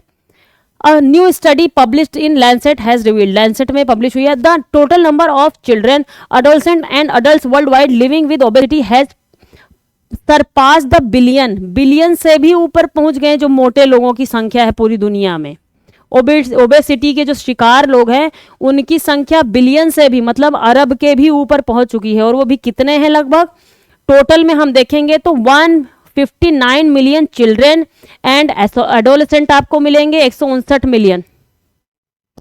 159 मिलियन आपको जो है छोटे बच्चे और किशोरावस्था के बच्चे मिलेंगे ओबेसिटी के शिकार, और 879 मिलियन आपको एडल्ट्स मिल जाएंगे। 879 मिलियन आपको एडल्ट्स मिल जाएंगे, मतलब 87 करोड़ 87 और क्या 87-88 करोड़ के आसपास आपको एडल्ट्स मिल जाएंगे। 15 से 16 करोड़ के आसपास आपको मिल जाएंगे जो बच्चे और किशोरावस्था के बच्चे और जो छोटे बच्चे। तो हो गया ना, पूरा 1 अरब के ऊपर पहुंच गए हम, इतने करोड़ से ऊपर। ठीक है, तो 879 मिलियन एडल्ट्स हैं और जो है 159 मिलियन चिल्ड्रंस हैं। चिल्ड्रन और एडोलेसेंट में ये 2022 में ये देखा गया कि ये ओबीज हैं, ये काफ़ी ज़्यादा मोटापे का शिकार है। फॉर्म ऑफ माल न्यूट्रिशन, ये कुपोषण का एक जो है नया रूप है। Along with the declining prevalence of people who are underweight since 1990, obesity has become the most common form of malnutrition in the most countries, said the paper that analyzed global data estimate. यहाँ पे क्या कहा जा रहा है कि दुबले पतले लोगों की संख्या कम होने के साथ साथ मोटे लोगों की संख्या तो बढ़ गई भैया, लेकिन जो मोटे लोगों की संख्या बढ़ी है अब वो एक नए तरीके का बहुत ही कॉमन, बहुत ही सामान्य कुपोषण के लोग दिख जाएंगे। जो मोटे लोग हैं उनमें कुपोषण का एक तरीका मिल जाएगा आपको, एक कुपोषण का रूप मिल जाएगा मोटापे में जो लोग हैं उनमें भी। ठीक है, 1990 के बाद से। The study was conducted by the NCD Risk Factor Collaboration. NCD Risk Factor किसके द्वारा किया गया था ये? NCD Risk, RISC, NCD Risk के द्वारा ये जो है कंडक्ट करवाया गया था ये study. Collaborated with the World Health Organization के साथ में कोलैब था इनका, WHO के साथ में। WHO और NCD रिस्क ने मिल करके ये जो है डेटा निकाला है। तो जब WHO इसमें शामिल हो गया दोस्तों तो इंपॉर्टेंट डेटा हो गया हमारे लिए। ठीक है, ओवर 1500 रिसर्चर्स इन मोर देन 190 कंट्रीज, 190 कंट्रीज से ज़्यादा जगह पे गए हैं। लगभग 1500 रिसर्चर्स इनमें शामिल थे, 1500 से ज़्यादा रिसर्चर्स शामिल थे और 190 से ज़्यादा कंट्रीज में इन्होंने जाकर के रिसर्च किया है। Analyse weight and height measurement, BMI इन्होंने नापा और वेट और हाइट का मेजरमेंट देखा कि वेट के हिसाब से इनकी हाइट कितनी है और हाइट के हिसाब से इनका वेट कितना है। जैसे आप देखते हैं जिसको हम बोलते हैं वेस्टिंग और स्टंटिंग बोलते हैं। ठीक है, वेस्टिंग और स्टंटिंग मतलब कि हाइट के हिसाब से वेट कितना है और वेस्टिंग मतलब वेट के हिसाब से हाइट कितनी है, ये एज के हिसाब से भी और वेट के हिसाब से भी। And height measurement of over 220 million people, 220 million लोगों को इनमें शामिल किया। 220 मिलियन से भी ज़्यादा लोगों को इसमें शामिल किया गया था, मतलब 22 करोड़ से भी ज़्यादा लोगों को इसमें शामिल किया था। एज 5 साल से लेकर के 5 साल से और उसके ऊपर के एज के लोगों को इसमें शामिल किया गया था। उनका BMI चेक किया, बॉडी मास इंडेक्स चेक किया गया, to understand how obesity underweight have change worldwide. 2090 से 4 उनका BMI चेक करके पता लगाया गया कि कैसे जो है दुबलेपन में कमी आई और मोटापा बढ़ा है पूरी दुनिया में। Representative from the Madras diabetes, हमारे इंडिया से किसमें कौन शामिल थी, कौन सा इंस्टीट्यूट इसमें शामिल था इस स्टडी में? वो शामिल था मद्रास का diabetes research foundation. Diabetes research foundation कहाँ पे है? मद्रास में है। मद्रास मतलब बताओ, मद्रास हाई कोर्ट भी कहाँ पे है दोस्तों? क्या है ये है आपका तमिलनाडु। ठीक है, Madras diabetes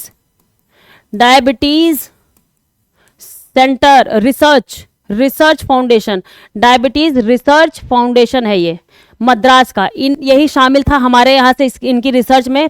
were among the coauthors of the study in India V Mohan, ये लोग थे Pradeep, who were instrumental in the countrywide INDIAB study, instrumental in the countrywide INDIAB study. ये भी एक जो है वो है इंडिया डायबिटीज, ऐसा समझ लो, डायबिटीज, इंडिया डायबिटीज, इसीलिए इसको बोला गया इंडिया स्टडी बोला गया इसको। ठीक है, पूरे देश में जो हमारे यहाँ पे ये किया गया। इंडिया को एग्जिस्टिंग कंडीशंस, इंडिया के बारे में यहाँ पे दिया गया है कि इंडिया में क्या हाल है।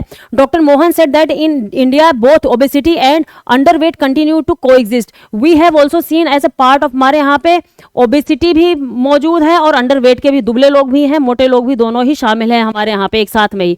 We have also seen as a part of the India study, India मतलब इंडिया डायबिटीज स्टडी है, ये इंडिया बोला है इसको इन्होंने, जो हमारे यहाँ पे स्टडी हुई है ये India, that both abdominal obesity, abdominal मतलब पेट वाली जो मोटापा है, एंड जनरलाइज्ड ओबेसिटी मतलब पूरे शरीर की जो मोटापा है, increase in the population with of course variation in rural areas.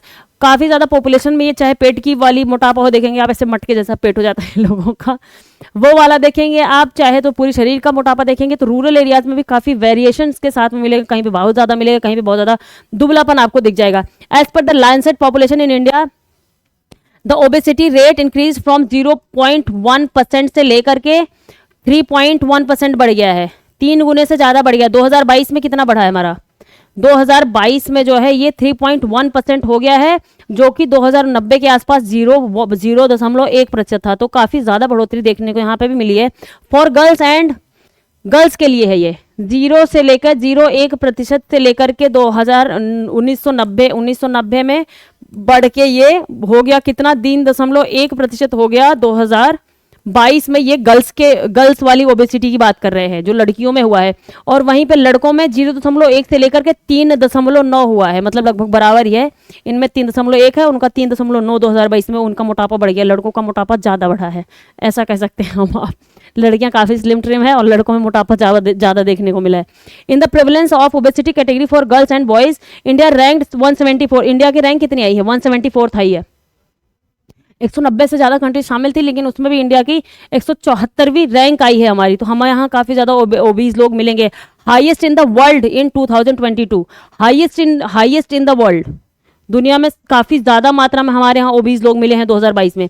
Among adult the change was starker in women and the obesity rate increase from 1.2 से बढ़ के 2022 में 9.8 हो गई, किसमें, विमेंस में हो गई है। विमेंस में rate increase from 1.2 in main में, आदमियों में हुई है, और वहीं पे औरतों में कितनी हुई है, 0.5 से बढ़ के 5.4% हो गई है।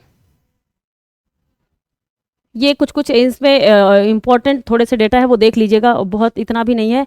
मेन आप समझ लीजिए कि ओबेसिटी हमारे बढ़ रही है, कौन सा सेंटर निकाला और हमारे यहाँ का कौन सा सेंटर शामिल था।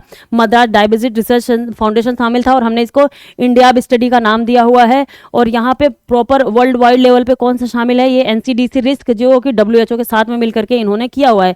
190 से ज़्यादा कंट्रीज़ को शामिल किया गया, 174th रैंक आई है इंडिया की। मैं ये जल्दी जल्दी इसलिए आपको बोल देती हूँ क्योंकि आपको एक बार रिमाइंड हो जाइए। Is NATO membership in the cards for Ukraine, Ukraine की मेंबरशिप के लिए, यूक्रेन को नाटो में मेंबरशिप देने के लिए बात कही जा रही है, जिससे लेकर के रशिया की एकदम से भौंगे खड़ी हो गई हैं। जाहिर सी बात है, खड़ी क्यों नहीं होंगी, इतने दिन से वहाँ पे लड़ाई चल रही है, और अब जो है एक तरीके से जो यूक्रेन है वो आर्म्स एंड एम्यूनेशन, अब उसके बाद अस्त्र शस्त्र की कमी हो गई है, उतना ज़्यादा अस्त्र शस्त्र बचा नहीं है। USA था उसको जो काफ़ी ज़्यादा सपोर्ट करा था, सबसे ज़्यादा जो है सपोर्ट करके शस्त्र वगैरह प्रोवाइड करवा था, लेकिन वहाँ पे भी $60 बिलियन का जो ऐड था वो उनके पार्लियामेंट में अटक गया। वहाँ के जो कंजर्वेटिव लीडर्स हैं उन्होंने, रिपब्लिकन जो लीडर्स हैं उन्होंने, रिपब्लिकन रिप्रेजेंटेटिव्स ने वहाँ की कांग्रेस की, उन्होंने उसको रोक लिया, कहा कि हम पास नहीं होने देंगे। अब वो उसमें भी एक तरीके का ट्रंप का भी एंगल देखा जा रहा है, ट्रंप भी इलेक्शन लड़ने के लिए तैयार हो चुके हैं ना फिर से, तो यहाँ पे ये बात कही जा रही है। और वहीं पे शुरुआत क्या हो गई थी, western powers joint Ukraine last week to mark 2 years of Russian aggression. जो सारी वेस्टर्न पावर्स थी वहाँ पे आप देखेंगे यूक्रेन गई थी, और वहाँ पे कुछ लीडर्स उन्होंने जेलेंस्की के साथ में खड़े होकर फोटो वोटो खिंचवाई थी, तो 2 साल का जो है मार्क किया गया था यहाँ पे। On the other hand, James Stoltenberg, secretary general of the North Atlantic Treaty Organization, sounded emphatic on the inevitability of Kyiv joining the military bloc. उन्होंने कहा कि कीव को, यूक्रेन को मिलिट्री ब्लॉक हमारा ज्वाइन कर ही लेना चाहिए। जो नाटो है दोस्तों, North Atlantic Treaty Organization, NATO, ये क्या है कि अगर ये 27 कंट्रीज का ये पूरा एक ब्लॉक है, एक जो है संगठन है जो सारी यूरोपियन कंट्रीज है। इसमें बात क्या कही जा रही है कि अगर इसमें जो भी मेंबर बन जाता है तो अगर उसके बाद उसके ऊपर कहीं से भी कोई भी कंट्री अटैक करती है तो ये पूरे नाटो मेंबर्स के ऊपर जो है अटैक माना जाता है।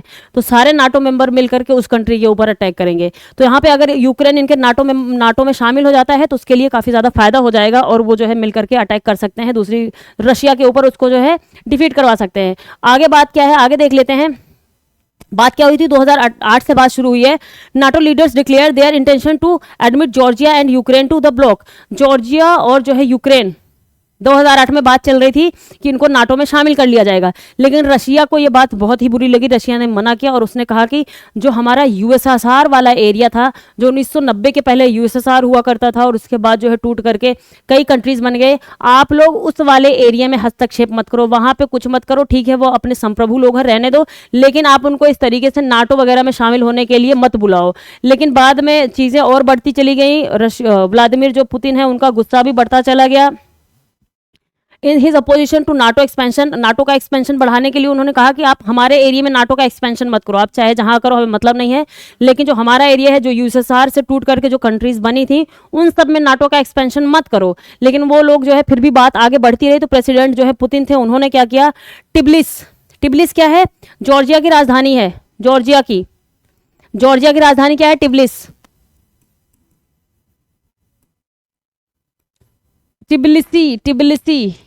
टिबिलिसी जो भी बोलते होंगे, टिबिलिसी जो भी बोलते होंगे दोस्तों, जॉर्जिया की राजधानी है। तो वहां पे जो है पुतिन टैंक्स वहां पे भेज दिए थे अपने पुतिन ने टिबिलिस पे। और 2014 में यूक्रेन का जो जगह पेनिनसुला था, यूक्रेन का पेनिनसुला क्रीमिया था, उसको भी जो है उन्होंने अपने कंट्रोल में ले लिया। और फिर फरवरी 2022 से फिर से आप देख रहे हैं कि यहाँ पे लड़ाई शुरू है और अभी तक जो है यूक्रेन और रशिया की लड़ाई चल रही है। लगभग 2 लाख लोगों की रशिया की तरफ से भी मौत और जो है इंजरी हो चुकी है, 2 लाख लोगों के आसपास, ऐसा एक आंकड़ा बताया जा रहा है। और यहाँ पे बात यह है कि इनका आर्म एंड एम्यूनिशन खत्म हो गया है यूक्रेन का, तो वो भी एक तरीके से सोच रहे हैं कि मुझे सपोर्ट मिल जाता वेस्टर्न कंट्रीज का तो मैं भी थोड़ा और खड़ा रहता रशिया के सामने।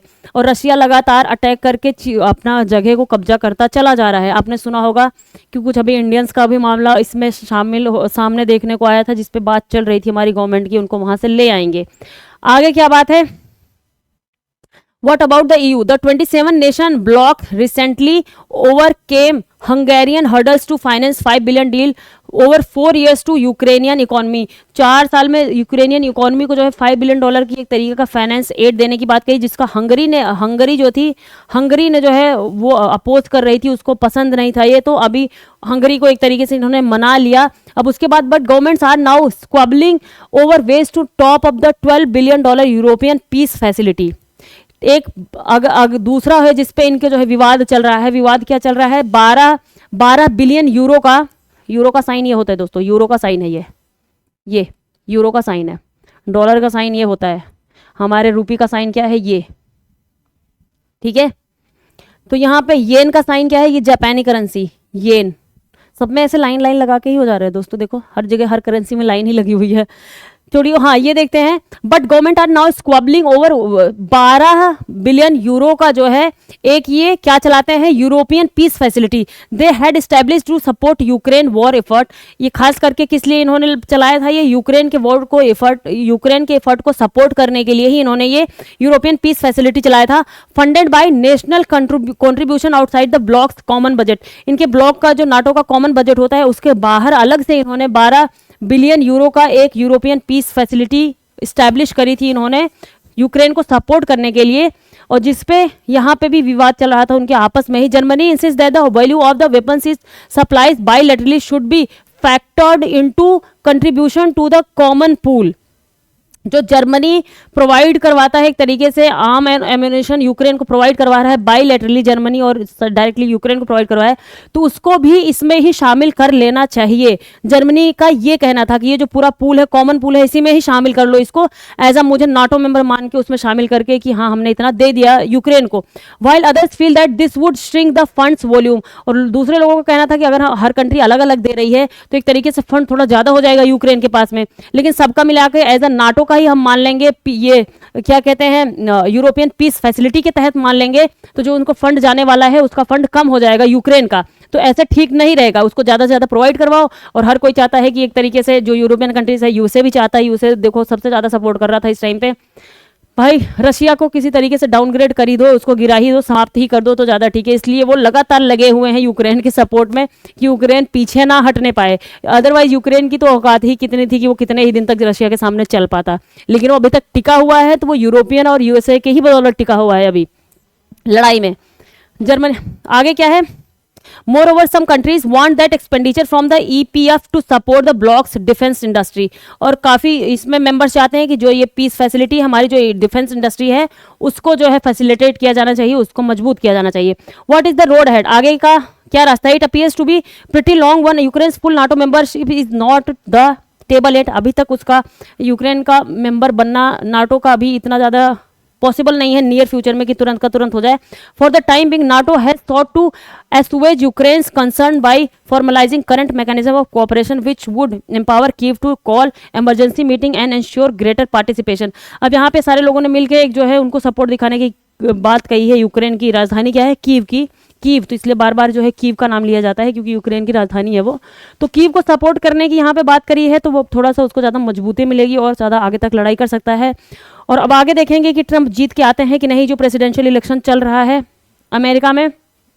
तो जब ट्रंप आएंगे तो देखा जाएगा कि वो क्या आगे स्टेप लेते हैं अमेरिका की तरफ से। अभी जो बाइडन थे वो तो वहाँ पे एक तरीके से सपोर्ट करवा रहे थे, लेकिन अब ये जो है डेमोक्रेटिक पार्टी के थे, अब ये रिपब्लिकन पार्टी वाले आने वाले हैं। तो ये रिपब्लिकन पार्टी थोड़ा कंजर्वेटिव पार्टी मानी जाती है वहाँ पे अमेरिका में। तो देखते हैं आगे क्या होता है। अगला क्या है, Iran launches imaging satellite Pars I into orbit from Russia.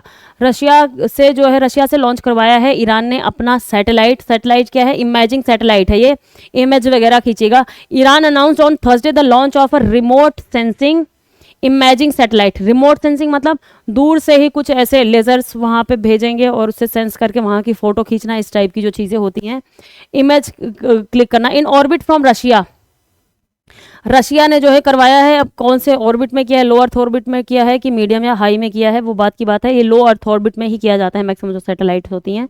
Imaging वाली जो सेंसिंग इमेजिंग सैटेलाइट्स होती हैं लो अर्थ ऑर्बिट में ही होती हैं maximum. Russia state media reported the launch of Pars 1 which the Russia के सोयूज 2.1B से लॉन्च किया गया था। ये लॉन्चर है रशिया का, कौन सा, Soyuz 2.1B। broadcast live by state media in Iran, it was launched from Russia's वोस्टोरी क्या है ये समझ नहीं आ रहा मेरे को दोस्तों, वोस्टोकनी लॉन्च बेस से जो है वो निकाला गया है। बस आप यहाँ पे याद रखो कि पार्स 1 जो है इमेजिंग सैटेलाइट है जो कि लॉन्च किया है ईरान ने, और आई से ईरान समझ लो, और ये जो है रशिया के थ्रू इन्होंने लॉन्च करवाया है। तो बस इतनी सी बात ध्यान रखनी है। आगे क्या है, the investment for a semiconductor plant in India. Semiconductor एक होता है, ये काफ़ी जो इलेक्ट्रॉनिक हमारे आज के सामान है, चाहे वो फ़ोन का सामान हो, गैजेट हो, चाहे वो हार्ट के लिए कुछ वो जो टूल्स बनाते हैं वो, सब में सेमीकंडक्टर का बहुत ज़्यादा यूज़ होता है। तो आज की जो नई टेक्नोलॉजीज़ हैं उसमें सेमीकंडक्टर का यूज़ बहुत ही हाई लेवल पे है। तो सेमीकंडक्टर इसलिए किसी भी कंट्री के लिए बहुत ज़्यादा इंपॉर्टेंट हो जाता है। हमारे इंडिया का भी सेमीकंडक्टर जो चिप बनाने की बात होती है उसका भी प्रोडक्शन काफ़ी ज़्यादा हो रहा है। 80 बिलियन के आसपास जो है होने की उसकी संभावना है पूरी हमारे सेमीकंडक्टर जो है इंडस्ट्री की। और इंडिया और यूएसए के बीच में सेमीकंडक्टर को लेकर के कई जो है हमने अग्रीमेंट्स भी किए हुए हैं सेमीकंडक्टर के प्रोडक्शन को बढ़ाने के लिए। और अभी के लिए इन्वेस्टमेंट कितनी बात कही है, $15.2 बिलियन की बात कही है कि हम इन्वेस्ट करेंगे अपने सेमीकंडक्टर प्लांट्स में। India approved the setting up of the 3 chip making units. 3 chip making units में जो है ये इन्वेस्टमेंट होगा। Country a step closer to its goal of becoming an electronics powerhouse. हम इलेक्ट्रॉनिक पावर हाउस बनना चाहते हैं, तो इसलिए जो है अब ये कदम हमारे लिए काफ़ी ज़्यादा इंपॉर्टेंट हो जाता है। तो जो सेमीकंडक्टर होता है एक इंसुलेटर होता है। इंसुलेटर क्या होता है दोस्तों, इंसुलेटर वही होता है जी जिससे जो है लाइट जो है जो करंट है वो पास नहीं हो पाती, जैसे प्लास्टिक आप समझ लो, ये लकड़ी की चीज़ें समझ लो, और समझ लो हवा समझ लो, ये सारी चीज़ों से क्या है कि आप जो है लाइट को पास नहीं कर सकते, इलेक्ट्रिसिटी उससे पास नहीं होगी। लेकिन और एक होता है कंडक्टर। कंडक्टर क्या हो गया, पूरे तरीके से उससे जो तांबे वगैरह की जो चीज़ें होती है, आप देखोगे कि पूरा का पूरी लाइट जो है इधर से दूसरे छोर पे पास हो जाएगी, सामने वाले को पकड़ा दो, इधर से बिजली का वो लगा दो तो सामने वाला तो करंट से ही उड़ जाएगा। तो वो एक होता है सेमीकंडक्टर, ये इन दोनों के बीच का होता है, कंडक्टर और इंसुलेटर के बीच के होता है ये। नाम से ही आप समझ रहे हो, सेमीकंडक्टर अर्धचालक जो होते हैं, कंडक्टर और इंसुलेटर के बीच का होता है कि इसमें जो है कुछ ऐसा होता है कि कुछ चीज़ों के लिए ये इसमें इलेक्ट्रिसिटी जा सकती है, कुछ चीज़ों के लिए नहीं जा सकती। वो कुछ साइंस का पार्ट है, वो आप लोग पढ़ लीजिएगा।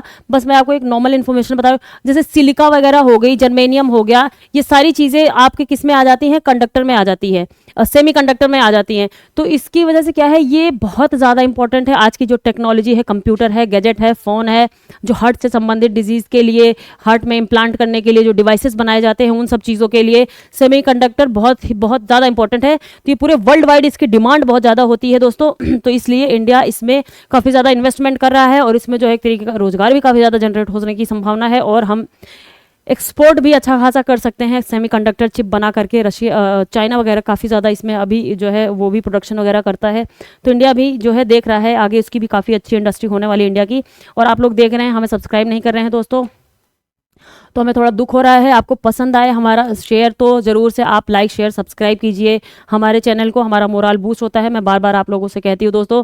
तो इसी बात पे हमें इजाज़त दीजिए, खाते पीते मस्त रहिए, अपनी जो है मैं हमेशा कहती हूँ मेंटल एनर्जी और फिजिकल एनर्जी को बना के रखिए, मेंटल हेल्थ पे अपने बहुत ध्यान दीजिए अपने आप को, क्योंकि आप ही ध्यान दे सकते हैं, आपके अलावा और कोई नहीं ध्यान देगा आपके खुद के ऊपर।